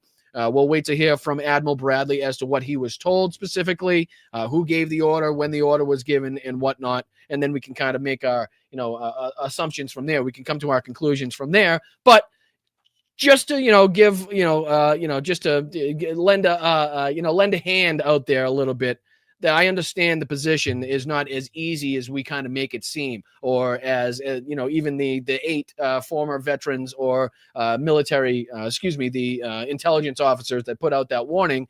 It's not as easy as they make it seem. It's not as easy. It's not that fucking self-explanatory. It's not that cut and dry. It's not that black and white. And you are taking your life very much, at risk by making that decision not to follow your commander's orders. Especially at a time of action, especially at a time where, you're either taking the lives of people or the lives of your men are in jeopardy. I mean, it's just a fact of the matter. So again, and give them a little bit of leeway, a little bit of space in that regard, thinking about that, knowing what we know about, again, what they are risking in terms of making that decision. It's not just, okay, I'm not going to do that order. What's my next order? Let's go on with it. Like, there's a whole lot of shit that comes behind. Hey, no, sir, I will not do that. Okay, well, fucking, next thing you know, you're court-martialed, you're going to get a lawyer, you're going through the whole rigmarole and, to prove your innocence in that. And again, if it comes out the wrong way, if you don't win your case in that, no matter how right you think you are, how moral you think you are, or principled you think you are in your beliefs or your stance, there's a chance that you're going to the fucking brig for a long fucking time. That's just the reality of it. All right, we'll continue on this. My apologies. I just want to make that point clear, because I think we're kind of, we have the ability to be like, well, all you got to do is say no, just don't do it. And it's not really that easy by any stretch of the imagination. That's what we're going to talk about in this video, right? We're going to talk about the meeting. We're going to talk about the potential second and third order effects, and maybe Hegseth and Admiral Frank might be in more trouble than we thought. So don't forget to like, comment, subscribe. Helps the channel. Also, guys, if you want to support the channel, in the pinned comment link description, you can vote once a day. All right, cool. Thank you. Let's jump into the video. Let's talk about what's potentially going to happen. So in the last video, guys, we talked about how the Trump administration was going to probably pretty easily get around this whole thing, right? A lot of people got very upset about that. And I want to make it clear, I don't agree with these Venezuelan boat strikes. I do think what you saw was war crimes. But what I explained to you guys. You hear what he said? I want to be clear on that, because he kind of brushes by that. He never really reiterated that, never really said that specifically in the last video that we covered from him. But you heard what he just said. And this is a former Green Beret, somebody that himself said, and again, I haven't fucking been able to confirm this, but said he himself was in the position of somebody that, again, made targets or distinguished targets, just like this vessel, or just like these boats that, the drones or the missiles would eventually strike. But even he's saying that he doesn't agree with the strikes and he thinks they're war crimes, but he still is trying to make this case that they would be able to beat it in court. And again, I don't know if he's wrong. Right? Again, we've seen president after president after president get away with strikes just like this. And it's a similar case that he makes, right? And again, there's no fucking, it's no stranger. It's not strange to people on the left to be calling out, egregious drone strikes that had, civilian casualties riddled through with all around it. Right. I mean, we've had to do that multiple times now, whether it's our president, on the Democratic side, or whether it's a Republican president. I think we're all equally fucking outraged when we see something like that happen. But again, whether he's saying here that, there's a big distinction between whether or not you think it's morally acceptable, and he says it's a war crime in his mind, his idea is it's a war crime, as a Green Beret, as a former Green Beret, as a former military service member himself, calls it a war crime. It's just whether or not that Pete Hegseth or Donald Trump or the commander will be held accountable. He just doesn't see that as being something that's going to, happen. And again, I don't know if he's that wrong, at least on that last part. Boat strikes, I do think what you saw was war crimes. But what I explained to you guys, and don't get mad at me for telling you how the real world works with all this, that, and I'll just kind of summarize the entire last video here, is that once you designate someone a terrorist, pretty much all bets are off. We pretty much throw out all the. And that's where it's just incredibly fucking egregious and ridiculous to even speculate that that's the case. And I'm not saying that that's not the case, but to try to reiterate that, to try to say that with your words, to be like, all we have to do is designate somebody a terrorist, and we can treat them any way we want. I think we proved that to be wrong at Abu Ghraib, right? I think when we turned into investigating our own for torturing people in these different facilities in the CIA black sites, I think we deemed that to be not the way we do things. Right. So, again, why we've kind of slipped back into that action where all we have to do is put this designation on somebody, just call them a terrorist. And then again, we can blow them out of the water. We can blow them out of the sky. We can hit them in their homeland. It doesn't matter what we do. We don't have to prosecute them. We don't have to arrest them. They have no fucking due process whatsoever. Again, and that's a distinction above and beyond the fact that these people transporting drugs are criminals, right? Alleged criminals at best, instead of enemy combatants, which they're being fucking treated as. And even if they were enemy combatants, there's still a way, there's still laws, rules, and regulations to suggest how you should act after, even if you think the first strike was legal, after that first strike, there's a very substantial set of regulations to determine how you need to act after that when you see survivors. So again, none of these arguments are 100%. They don't fucking get Pete Hegseth or Donald Trump or Bradley away with any of these fucking crimes, with any of these strikes. They just don't. Laws of land warfare, Geneva Convention, all that goes bye-bye once we say that you're a terrorist. So this is how, and this is nothing new, okay? And I'm going to show you context of this historically from the last multiple presidents. And maybe this way of thinking, maybe this mindset is actually the problem. Maybe if there's commanders teaching their soldiers that this is the way things are done, right? That, the Geneva Conventions don't mean shit. Maritime law doesn't mean shit. As long as we can put this fucking label on these people, you can treat them any way you want. We don't have to abide by any laws, rules, regulations, treaties, nothing. Right. So again, if that's the mindset, if that's how, things are being taught, if that's the way that people are being fucking brought up inside the military, I think that's something that needs to fucking vastly change. Right. I think we need to, consider ourselves a humane military once again, instead of saying, hey, all we got to do is slap this sticker on the guy and it doesn't matter. We can blow him, his family, his friends out of the water, out of the sky. Doesn't matter. So to say that on camera as a former military guy yourself, to be like, yeah, it doesn't matter, Geneva Convention, fuck them. It doesn't matter. As long as that designation's there, we can not only get away with doing anything, but we also have justification that we can fight with in court. That will, again, get us out of any, culpability, or accountability in the matter. Because once you've declared someone a terrorist, all of the rules of engagement just conveniently shift and sort of fade away. All right. And we got to take a little trip down memory lane so we can really understand this. Just not the way that it works, right? Just not, it may be the way that it actually works, but not the way that it's supposed to work, right? Like that might be how people are actually being treat the situation. But we're looking upon it from the outside. That's not how the rules, the laws, how things supposed to go. That's just not how it's supposed to work. And that's something we should probably change if that's going on, again, inside of our military. And it's being normalized to that extent. Let's take a look at Barack Obama, who was lovingly nicknamed the drone striker in chief. Barack Obama dropped more airstrikes on pretty much everybody than any president, and probably all presidents combined, and nobody ever said a word. There was no war crimes. He dropped bombs on everybody, combatants, non-combatants, civilians, American citizens at one point, and there was always the justification that this is anti-terrorism. Let's take a look. So yes, Barack Obama, often labeled as the drone striker in chief or drone in chief, because his administration massively expanded. And again, does anybody have any problems with that? Does anybody, as I'm not offended that that's his nickname. We also had instances and moments, a lot of them, where we called out Barack Obama for his use of drones, for the civilian casualties that went alongside those. So again, I have no problem with that. But I see that you failed. What you did fail to mention to your audience is this. I don't think you said that under Donald Trump, drone strikes far exceeded Obama's numbers. And again, this is Donald Trump's first term. As we know that Donald Trump in his second term has already launched more missile and drone strikes than Joe Biden did in an entire 4 years.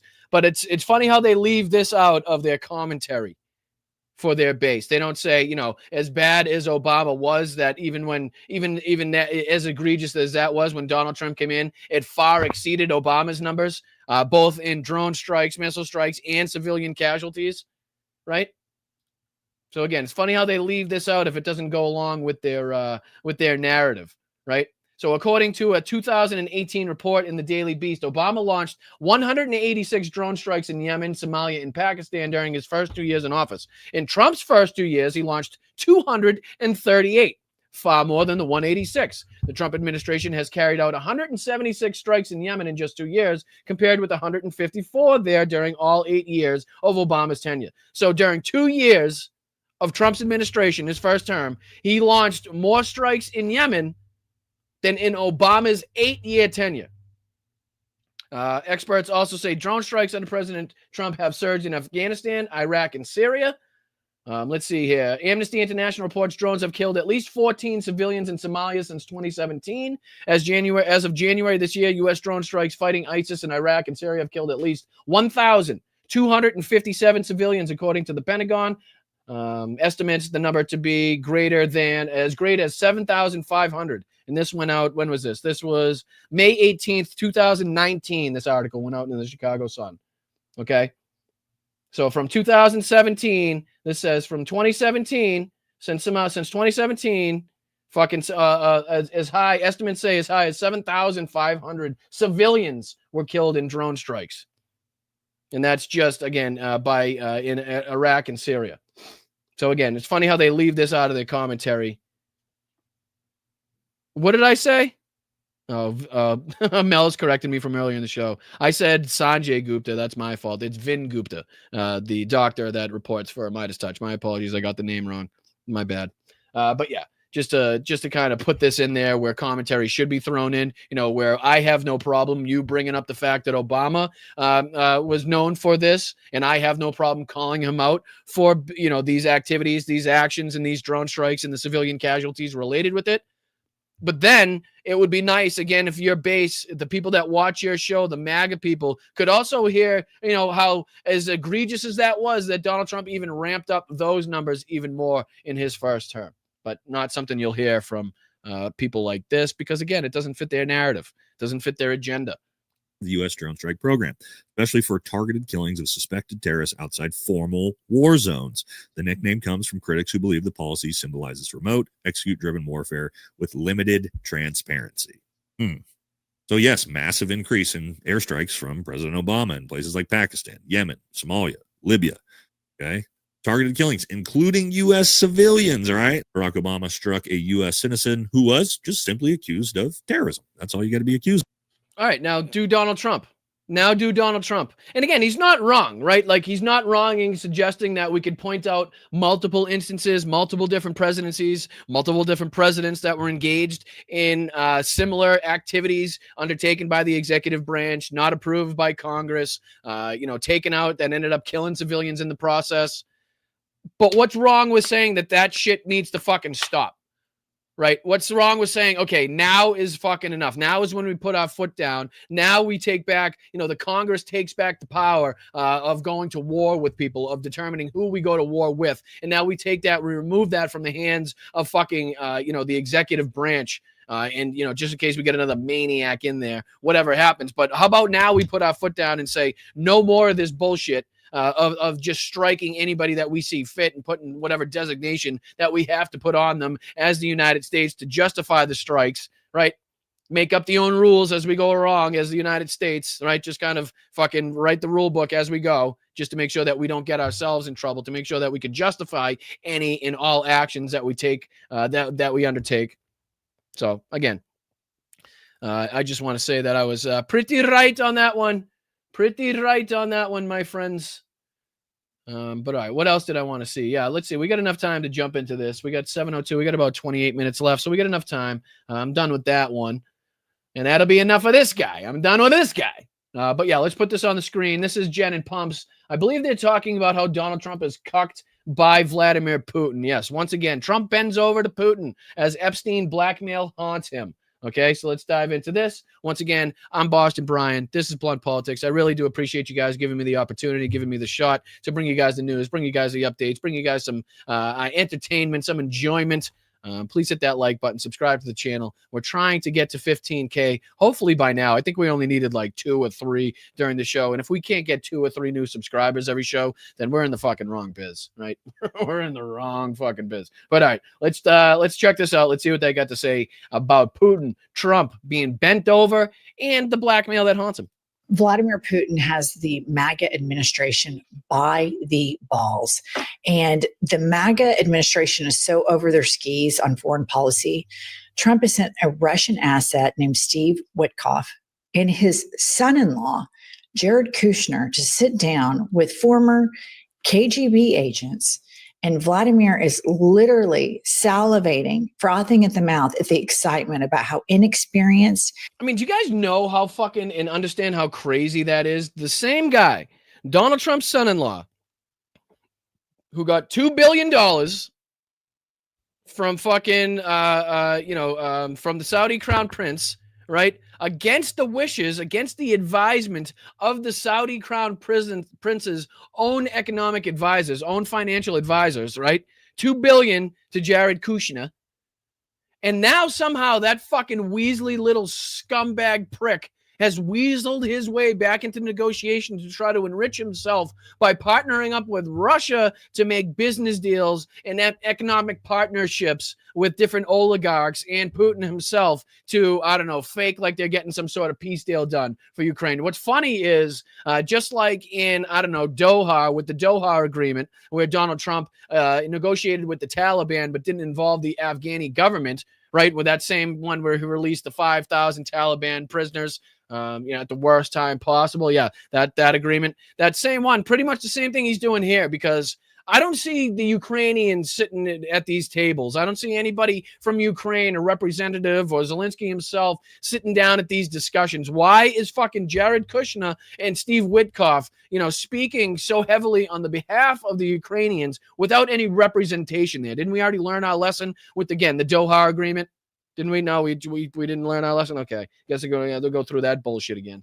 And what betas these are. Typically, a Secretary of State. Oh, thank you, Rox. Thank you, Rox. Marco Rubio, as much as we all hate him, is abundantly aware, more so than Witkoff and Kushner, of the diabolical and manipulative nature of Vladimir Putin. So they didn't send the Secretary of State. He sent his son-in-law and a Russian asset. And it's important to remember that there's a huge Epstein link with Putin and Trump. Put this up. Jane Keefe says, more confirmation that Putin has Trump by the balls. Mikhail Khodorkovsky said, with the release of the Epstein files pending, let me remind what at Dossier Center uncovered. Convicted sex trafficker worked directly with an FSB officer who ran Putin's elite St. Petersburg Economic Forum. We have their emails. And so this is something that was in the Epstein drips, something that was discovered. Also, the blowjob with Bubba. So Epstein was communicating with Vladimir Putin, compounding that with probably the financial compromise that Trump has, as well as probably some other sexually, there's the PP tape, there's a Bubba blowjob. Vladimir Putin is governing a country that is in literal economic shambles right now. They cannot pay their military. Their military is completely thinned out. But don't worry, Jared Kushner and Steve Witkoff are there just in time to bail them out. Just in time to give them a lifeline, right? Just in time to get them back into the G8. Just in time to get them back into the World Economic Forum. Just in time to set up these partnerships and trade deals for, minerals that are probably inside of the stolen land, inside of Ukraine, right? So it's funny how just at the moment, when the fucking economy in Russia is struggling the most, right? When we've seen the most impact of the Ukrainian missions and strikes on their oil refineries, with the sanctions, the new sanctions that the United States put on the fucking oil, right? Just as we're starting to see all that, and they can just barely manage now to keep the war going. That's when we're going to step in and give them the lifeline. That's when we're going to fucking bail them out and allow them the economic and financial opportunity to rebuild not only the country's wealth, but also the military at the same time. So the next time this happens, they're not going in there with the paper tiger, right? They're not going in there with the second best military just on paper, right? And then when you get in there, you find out the fucking wheels are shredding off because they're older than your fucking babushka, right? And then the ERA on the tanks is just fucking rubber because they stole all the condoms from the soldiers and now they're all get fucking herpes and shit, right? So we find that out. They're just a paper tiger. On paper, great. But as soon as they get into fucking action, oh boy. So now we can afford them the opportunity to rebuild their wealth, right? Rebuild their military to a point where maybe that's not the case the next time. Maybe they do have not only the technologically advanced equipment, but in the numbers that they need, right? Instead of using fucking Katyusha rockets and,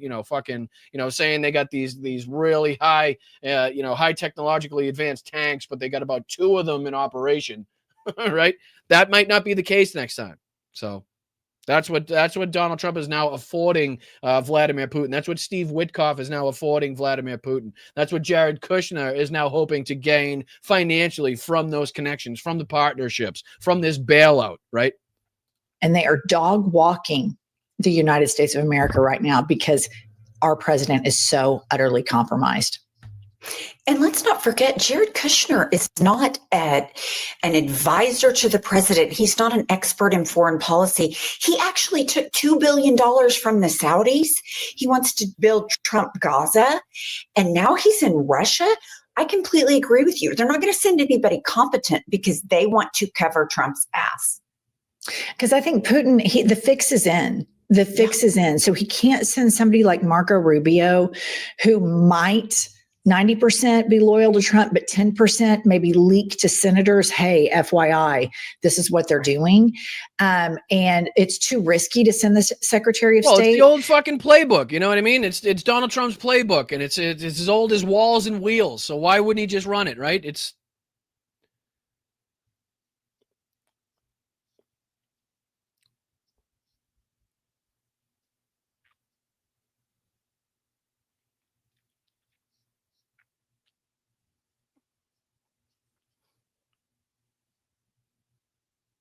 right. And he's got away with it his entire fucking life. So why would that change? Right. So this whole fucking grift of, profiting financially by throwing other people under the bus, this time his entire fucking country, the entire country he's supposed to preside over.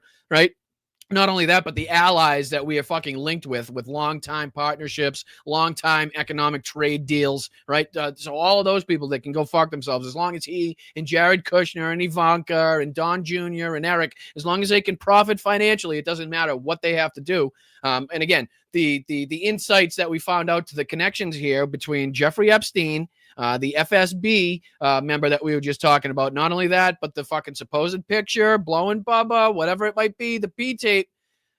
Again, just leading us more and more to down the line of believing that Vladimir Putin definitely has something over the head of Donald Trump that he's using, KGB style. Whether or not he's pulled that card yet or whether or not it's just Donald Trump knowing that he has that card, I don't know. That remains to be seen. But, I mean, it's pretty evident, it's pretty obvious that we're not backing the side of our allies the way that we should.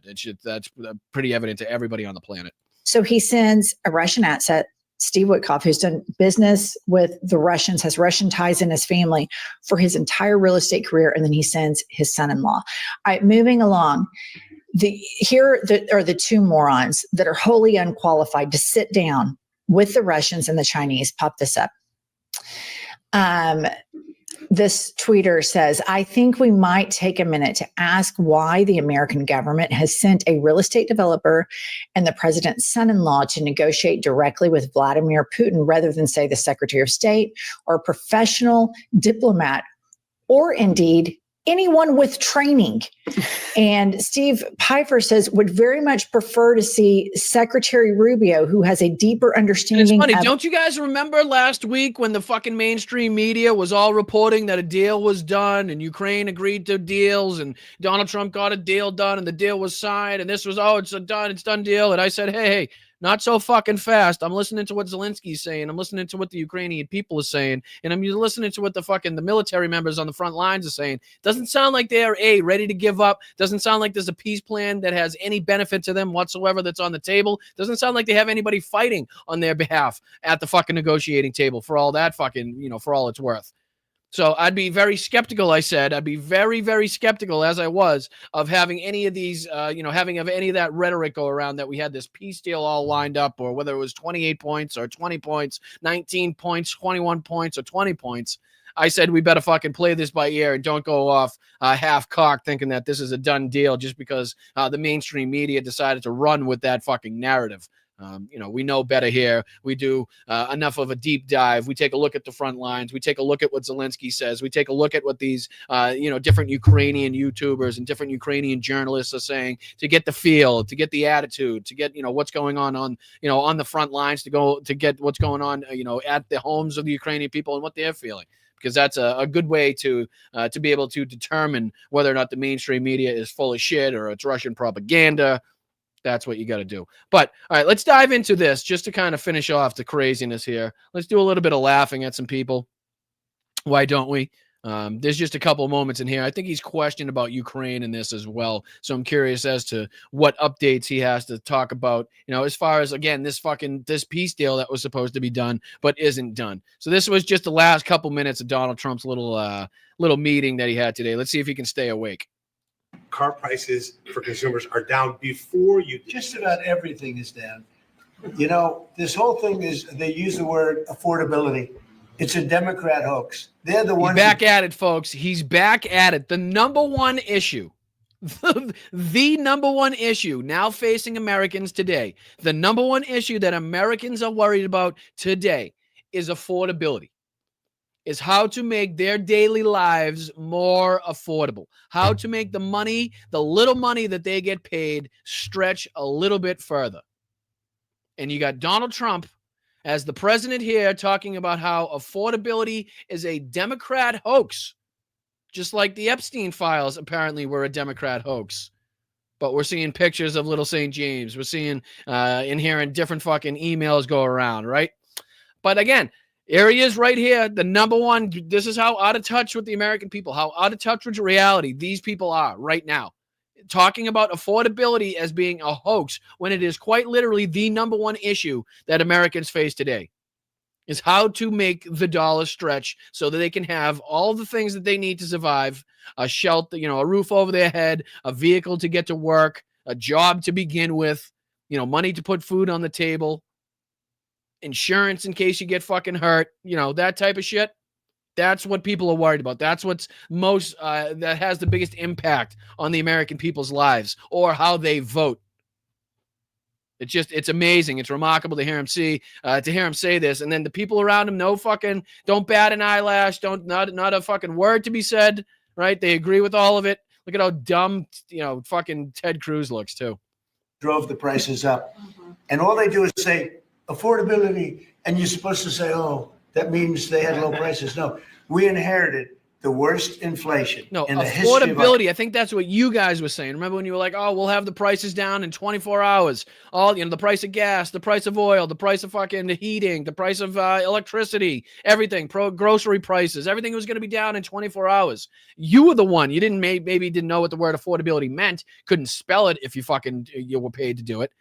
But that's what you were talking about. You were talking about giving the people the affordability that they desired. And what the people are now pissed off at, and why you're hearing that word affordability more and more, is because you have not delivered on those promises. Because you have done the complete and total fucking opposite. And we have seen things get increasingly more expensive as we've seen your fucking pockets be increasingly more filled with taxpayer money, with fucking scams and grifts and fucking, foreign actors from all over the world giving you golden crowns and shit. That's why the people are pissed as you're building golden ballrooms dedicated to Jeffrey Epstein. That's why the people are pissed. Country. They say 48 years, but let's say that's history. I don't believe that. Biden had, because of his stupid ways and between his energy policies and his spending policies, we had the worst inflation in the history of our country. And now our prices are coming. COVID.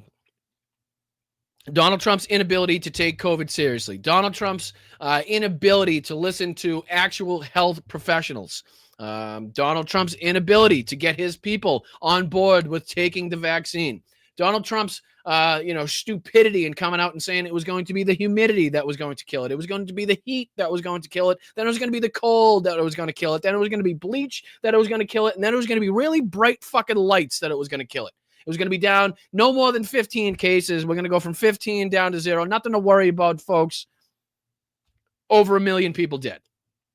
Over 1 million people dead. Global trade disrupted on a scale never seen before. Companies, global companies, shipping, trading companies, trucking companies, mom and pops all over the world shut down, never to reopen their doors, forcing countries and different companies and fucking organizations to find different resources to reestablish their trade routes, sometimes making them be, substantially longer, costing it much more to transport those goods than it once did, where you had, a factory located not that far away. But that factory closed down because fucking 500 people in that factory died or were sick or fucking got, long COVID from the fucking flu, from COVID. So you can't go there anymore. So you got to go to another factory. So that might be thousands of miles away. So now it's costing you even more. So now you're going to charge more for that product, because that's how it works. You pass on the cost, just like tariffs. Remember that's how that. Anyway, we don't want to get too into it and fucking, confuse Donald Trump so late in the night. Yeah, and they're coming down for cars, and they're coming down. I mean, did you hear yesterday when Chris Wright from Energy, the head of energy in our country, said there are now parts of our country, it's all happening, $1.99 for gasoline, a gallon. He's been saying that since he got into fucking office and yet to be seen anywhere in this country. Still yet to be seen anywhere in this fucking country. The average gas price anywhere near $1.99. He's been saying that since he fucking walked in the door. And we have it at $2.50, $2.60. It was at $5. And that's bigger than any tax cut. It still is $5 around here, you fucking jack-o'-lantern. We could give.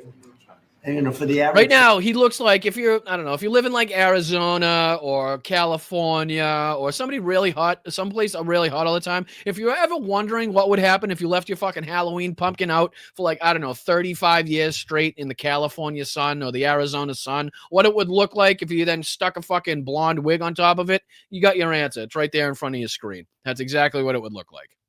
Family, that's considered bigger than any tax cut. So the word affordability, when they mention it, you ever watch them? It's all about, I saw the young lady that lost last night. She lost by a lot more than they thought. And we have a great new candidate in Congress. Really great, Matt Van Epps. But I saw last night, she said. Again, complete and total denial. He's in fucking complete and total denial to even reference a fucking county that you won by 22 points, 15 points, 18 points, right? In the 3 times that they had to vote for you, to all of a sudden now be down to single digits and talk about that as like a substantial victory and not address the ongoing and complete momentum that is on the left, regardless of whether or not she did not win the race or not.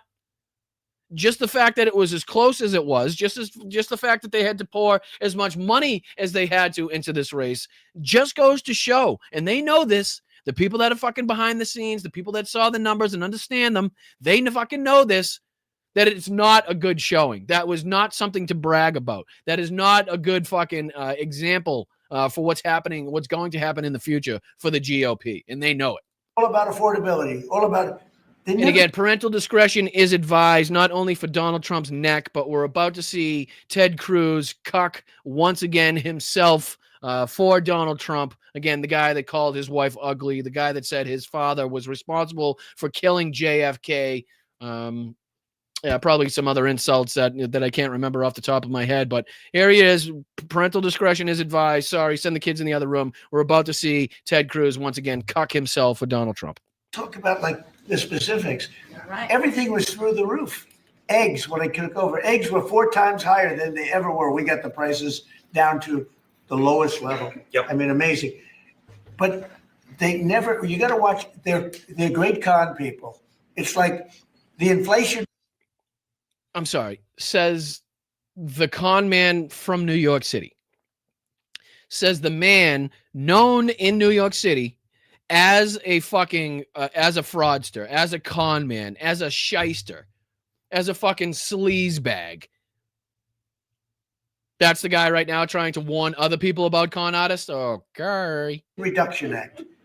And after they got it approved, because everybody said inflation reduction, they admitted it had nothing to do with reducing inflation. It's a con job. Except for the fact that it did reduce inflation. Except for the fact that when you inherited this economy, the inflation was clearly heading in one direction, and then you managed to somehow fuck that up. And now we're going back in the other direction, like you did in the first time you took over this fucking job from the Obama administration when you were handed a fucking booming economy, and you managed to put that in the shitter as well. So you see how fucking history does tend to repeat itself when you continuously put morons in charge? You fucking morons. I think affordability is the greatest kind of. They look at you and they say, affordability. Affordability is the biggest con job, not the fact that he lied about how much square footage was in his Manhattan apartment, right? Not that. That's not the greatest con job. Not the con job where he says he changed the New York City skyline because he slapped his fucking shitty name on a couple buildings that a bunch of other people paid to have built. Right? Not that con job. Not the con job where he tried, again, subverting democracy and stealing an election he knew he lost by sicking his fucking sycophantic followers and politicians after different, representatives and election officials all over the country, setting up a group of fake electors, setting up a gallows and a noose outside the Capitol, and then sicking his guys inside onto the people in Congress that are certifying the election. Anything else, guys? Just throw that in the chat. Throw it in the chat. They don't say anything else. Everyone says, oh, their prices were so low. No, they had the worst inflation. We had the highest prices we ever had. And now they're all. You mean now? You mean besides now? All coming down, including beef is coming down. Beef was up there a little bit. Our ranchers did well. But we're going to make them do a little bit less well, perhaps. But do you hear what he just said? Our ranchers are doing well. The same, and he doesn't know the difference between a rancher and a farmer, right? He has no fucking idea what he's talking about, right? But he's saying that he needs them to do less well. Like he needs people to be hurt even more to make himself look better, right? So that in some way he can make these economic policies somehow come out to where he thinks he's in the green. He has to make sure that other people suffer, in exchange. That's what somebody always has to suffer for Donald Trump to, in some way, think he's coming out with a victory. The beef is now coming down. Coffee is now coming down. It's all coming down. And it's a beautiful thing to see. But remember this, when they use the word. Yeah, I'm going to skip into where he brings in fucking, here he is. Not too long. Comes right in. There he is. Go ahead, Tim. Well, Mr. President, I want to congratulate you on behalf. Well, Mr. President, I want to congratulate you on once again calling my wife Heidi ugly. I think that was very, very awesome of you. I've been severely, chopped of my manhood ever since. So that was great. I had to phone bank for you right after. And my family would also like to thank you on behalf of my father for you, spreading those conspiracy theories about my father killing JFK. That's really tormented a bunch of people in my family who've received multiple death threats. But I want to congratulate you on that. And if there's anything I can do to further do your shoes untie, can I tie your shoe? Because I know you can't see it or reach it. But yeah, let me cuck myself a little more in front of the American people. Ted's getting a little robust, huh? Getting a bit robust. I don't think that second button's an option anymore for old Teddy boy. Looks like he's eating well in the fucking neighborhood down in Cancun, huh? A little too much fucking time at I don't know what's a good restaurant down there. Senor Frogs. Everyone here for the leadership that you're showing, and this is a victory today for consumers. This is a victory for affordability. Your critics like to say the word affordability. Under Joe Biden and the Democrats, they put mandate after mandate after mandate on cars and trucks, and they drove the price up thousands and thousands. I know. Can you believe? I mean, it's only the safest point for vehicles in the history of vehicles at this point. Can you see how these fucking, the rules and regulations, oh, goodness, Jesus Christ. It's like, it's almost crazy now how safe and how many fucking, features these cars have to make sure that you don't crash on the fucking roadway.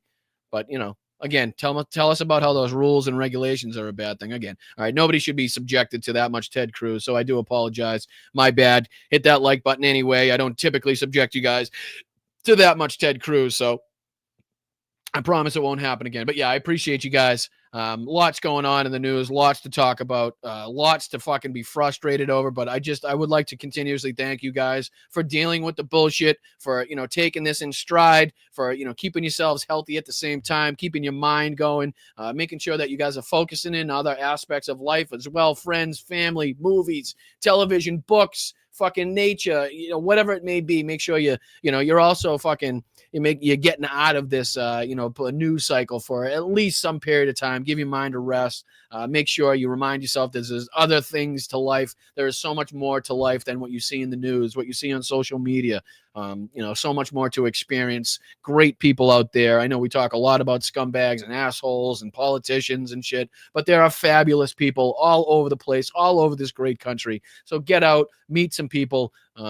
Just remind yourself, like I said, go out and smell the flowers, get some fresh air, look at the blue sky, whatever it may be, jump in a fucking puddle, whatever it is to remain grounded, to remind yourself that it's not all, gloom and doom, that there is, a lot to be joyful and thankful and happy about as well in this life. So, thought that was important to get out there as well. But all right, let's get into thanking some people. Let's make sure we thank everybody that contributes financially to this, to this financial, what the fuck am I talking about? To this show. Shut the fuck up, Brian. Just say fucking thank you, you idiots. All right, let me see if I can log into the old Venmos. I don't know why it logs me out all of a sudden. No. Password here. Log in. Anything? Log in. Oh, for fucking crying out loud. Nothing ever works.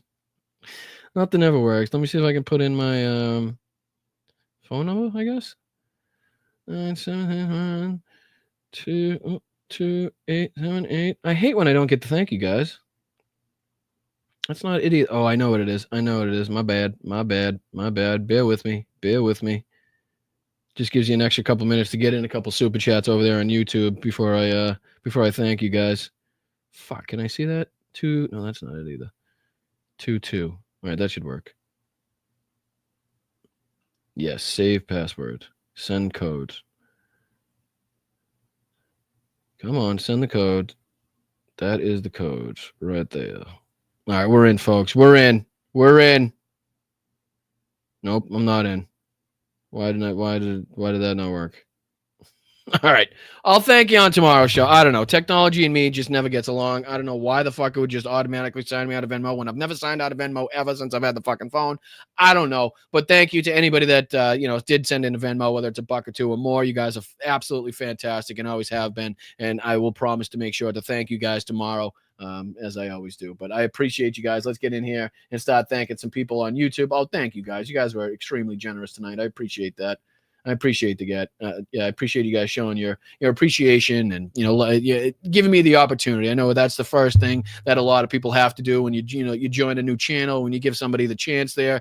You have to stick it out for a little bit because you never know what's going to happen in the first 10-15 minutes. So I appreciate you guys giving me the chance, the opportunity to fight through whatever gremlins, to fight through whatever technological fucking deficiencies I have, and to give you guys the accurate news, up to date, what I've seen, what I can bring you, and break it down in a way that, hopefully that makes it a little bit more easily digestible for you guys. So, Mark, kicking it off in the right direction. Mark, I appreciate you, dude. I really do, man. Shout out to you. Good evening right back to you. Thank you for the $2. Same thing to Stoneflower Dragon. Thank you so much. Traumatic brain injury has totally changed Fetterman's personality. Way too common among stroke victims.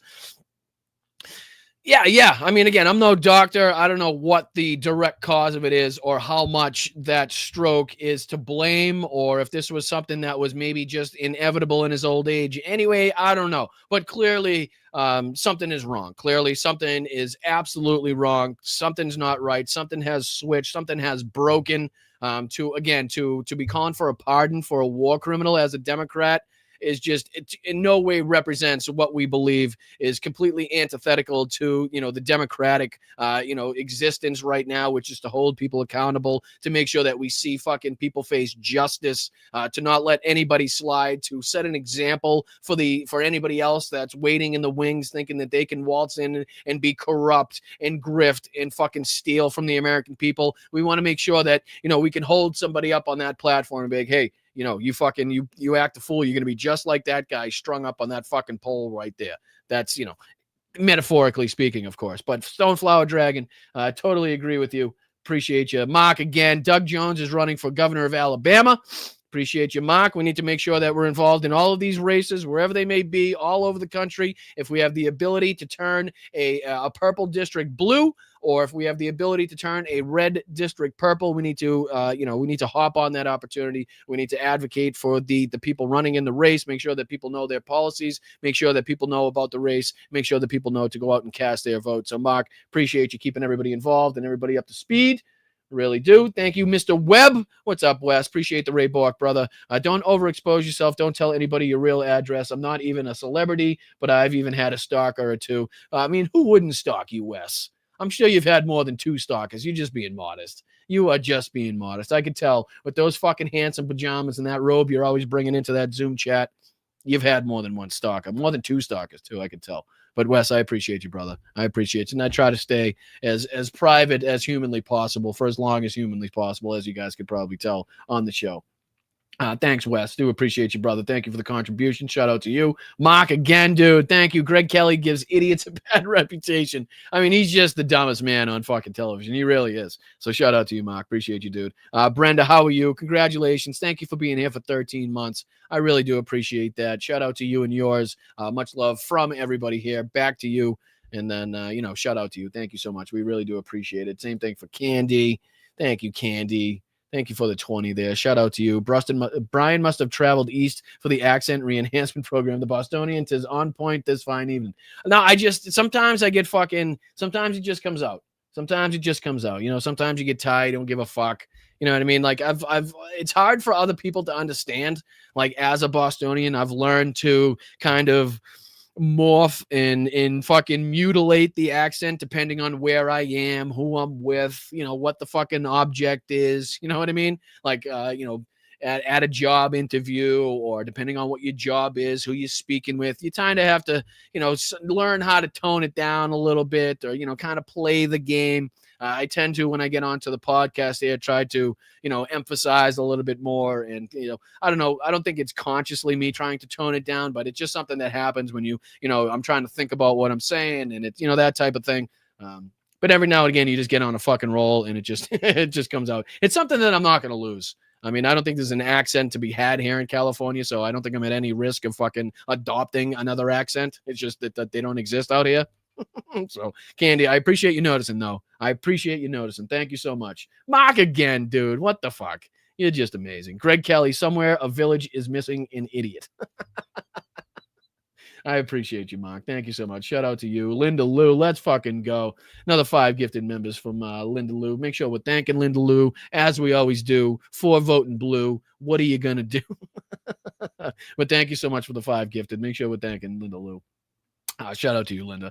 Thank you, Kim Chi. Good to see you. Thank you for being here for 13 months. Like and share. Thank you so much. I would very appreciative if you guys would like and share and subscribe to the channel. Again, we're on our way to 15K. I don't know if we've hit it yet. Again, I'm not that guy that continuously checks. I just know we're somewhere close. Somewhere close. But thank you, Kimchi. Shout out to you. Shout out to Mark again. Big fucking, you've just been amazing. You really have. Tucker Carlson ball tanning now is some great new reporting. Come on. We had to report on that once. I thought I'd be fucking done with that story after that. Good Lord. But Tucker's he kind of went off the rails too. I forget what I was watching the other day. I think it was a Majority Report episode where they were covering Tucker Carlson, and he was just like, how he gets like that, the giggles, and he gets all like fucking weird. I forget who he was interviewing, but he was like over the top. He was just going fucking, I think it was Piers Morgan, actually. I think it was Piers Morgan, now that I think about it. We may have to look that up. But thank you, Mark. I do appreciate that. Holy shit, Candy. Holy shit. Good Lord. Thank you so much. Shout out to you for the $50 super chat. Good grief. Just because that made me laugh and I needed it this week. Oh, I appreciate that. Thank you so much. And if you need more of a laugh and you haven't seen the shorts that I put out about Donald Trump's recent pictures of him sleeping, go check out the shorts I have up on the channel. That might give you another laugh. Again, if you haven't seen it already. Again, a lot of people have been saying they've watched it a few times because it's funny, they said. That's just not to pat myself on the back, but that's what they're saying. But thank you, Candy. That's amazing. Thank you so much for that. That's very, very generous, and I appreciate that a lot. Though, shout out to you, Candy. Thank you so much. Mark, again, it's like a two-man tag team in here. Candy and Mark going back to back. Regarding my NMRI, Trump was told it was a tanning booth. Oh, I got you. I follow. So that's why he has absolutely no idea what body part it was supposed to be, kind of looking after, looking at. It makes sense, Mark. It makes sense. So I appreciate that, brother. JD, what up, my man? Thank you for the fan bonus. Shout out to you, my man. Thank you for that. $13. Big super chat. I appreciate you, dude. JD also gifting 5 memberships. You guys are fucking awesome. You really are. I can't tell you how much I appreciate you guys. It's still wild to me that people show up and listen to me fucking rant and rave and bitch and complain on this show, 4 or 5 times a week. It's amazing. And I appreciate you guys so much for being there for me. I hope I can just continuously be there for you guys.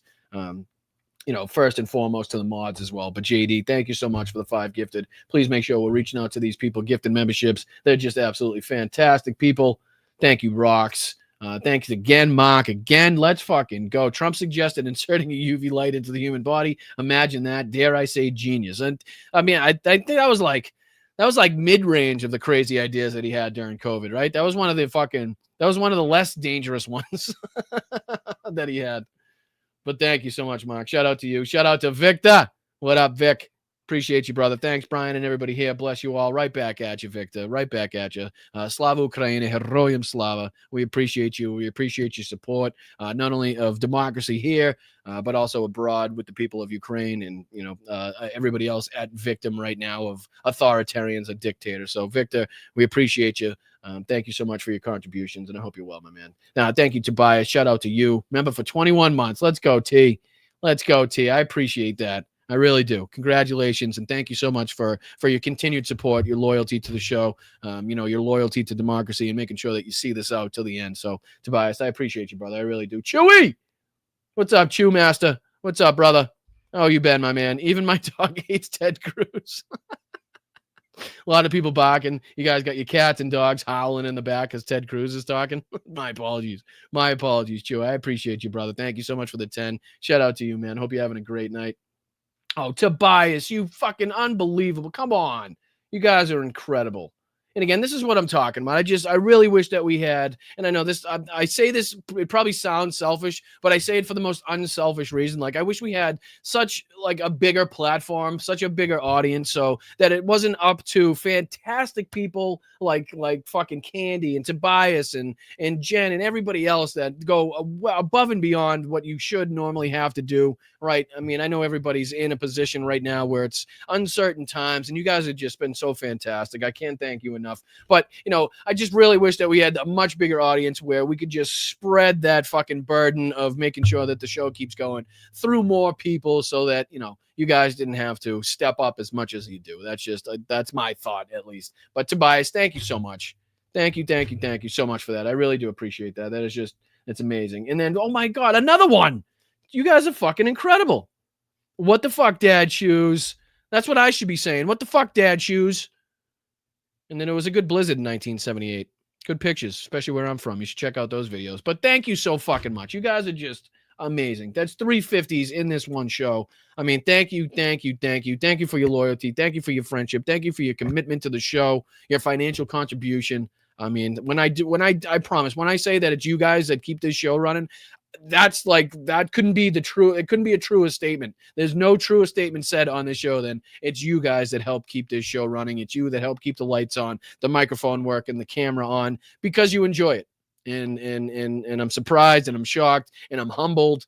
And I'm really appreciative that you guys do. So I'm going to let you guys go. I know there's a lot of other great creators that have to put out content that you guys love to go support. So I'll let you guys go do that. I will see you tomorrow on the show. Again, 2 p.m. On the East Coast. We'll be here 11 a.m. on the West Coast. Find your time if you're in between there. I really do appreciate you guys. I can't really say enough about how fantastic you are and how much you support the show and how much you've gone to help me, create this wonderful platform and getting me anywhere remotely near 15,000 subscribers was kind of a long shot, to say the least. So to say that we're here, to say that we're anywhere near that range, it's all because of you guys. And I thank you again. Nothing behind a paywall. You don't have to pay a red cent to see any of my content, to hear any of my opinions, to see anything that I've ever put out, whether that be on TikTok, whether that be on fucking Facebook, Instagram, YouTube, Twitch, none of it. None of it. Everything is free as free can be. All I ask is that if it does bring you some financial, some benefit to your life, if it does bring you some entertainment, some information, whatever it may be, the most bang for your buck. If you find the most bang for your buck here at Blunt Politics, please, and you're also in the financial position to do so, think about contributing to the show, whether it be via Venmo, like you see these fabulous people doing here in the chat, whether it's via Super Chat or signing up for a membership or patreon.com/BostonBrian, which allows you access into the Zoom meetings that we have, the 2 monthly Zoom meetings. That's about the only thing that, the perks that you get. And, I'm very upfront and honest about that fact. The Zoom meetings for our Patreon community is a great way to get to meet people in the chat face to face and put a face behind the screen name. But again, it's because you guys love to help. It's love to support and love to be a part of the community. So thank you so much. I'll see you tomorrow. Before I continuously ramble on like an asshole, you guys just have me so appreciative right now. You do. Oh, we have even more. Thank you, Mark, again. Boston Brian has people in chat. Trump has Russian bots. Oh, thank you, Mark. I appreciate that. And Tobias again for the spelling. Come on. Nobody was going to call you on that, Tobias. Nobody was calling you on that. You know that, dude. I'm very appreciative of you, all of you guys, every single one of you. I really am. Thank you so much for being as supportive as you guys are.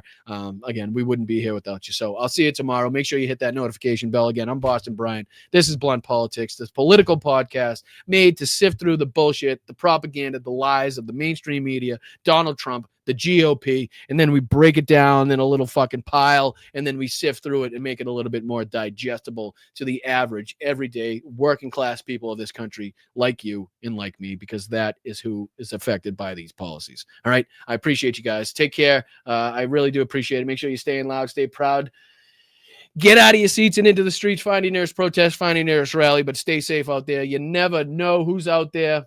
Keep your head on a swivel. All right. I'm Boston Brian. This is Blunt Politics, and I will see you tomorrow. All right. Thank you, guys. Peace. We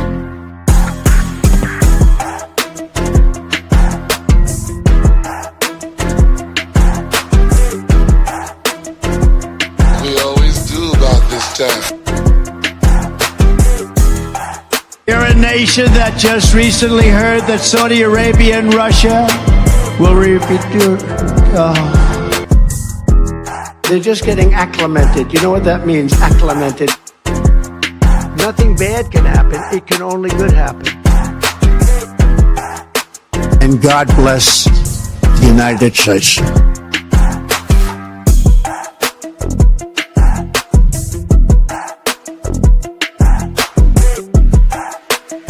Thank you, guys. I really do appreciate it. Hope you have a wonderful night. Thank you, Sarah. It's good to see you. Hey, Tamara. Thank you, Jim. Thank you, Laurie. Thank you so much, Cam. Luck Dragon. Mark, you're amazing, dude. Appreciate you. Thank you, Wes. Have a great night. Thank you, Rock. Thanks, Dad. Love you, big guy. Appreciate you so much, man. Thank you, Simon. What's up, Mike? Hope you're well, my man. Hope you're well. Thank you, Nicholas. Thank you, guys. Thank you, Everett. Thank you, everybody. Mods are fucking incredible. Can't thank you guys enough. Appreciate every single one of you. Not the only person on the family. Thank you.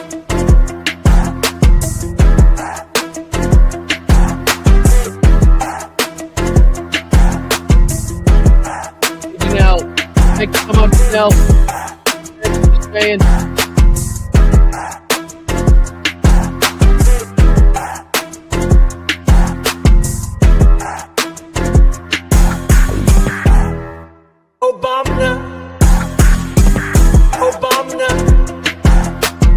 White people are a mortal danger to you and your loved ones. For the rest of my life, I have the curse that I have little hands. Yesterday's a hard word for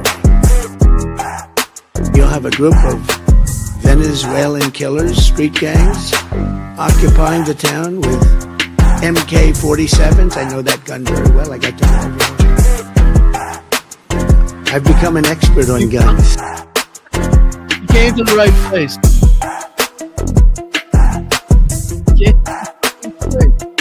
Nobody more average with more about that than me.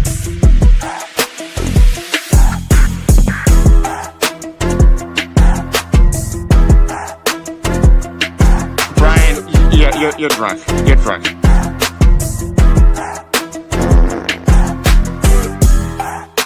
Oh, get those lights off! Off! Turn them off. They're too bright. Turn them off. How do you lie to the FBI and now you're running for president? Seriously, how do you lie to the FBI and now you're running for president? Army manned the air. It ran the ramparts. It took over the airports. It did everything it had to do. Wrong.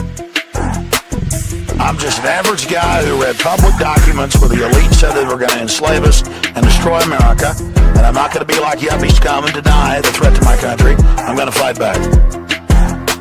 What uranium is, right? This thing called nuclear weapons and other things. Like lots of things are done with uranium, including some bad things. Tell the director to call the White House. Do your fucking job.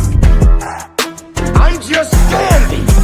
I got a bowl of chocolate pudding in my underpants. It feels so lovely to be here tonight. What a beautiful out. Give yourself some round of applause. You're so lovely. Everyone's so lovely. Venezuela. Did you just see the girl? Venezuela. It's unbelievable. I know, right? Fuck. Nobody with any musical skills, no producers watch Blunt Politics.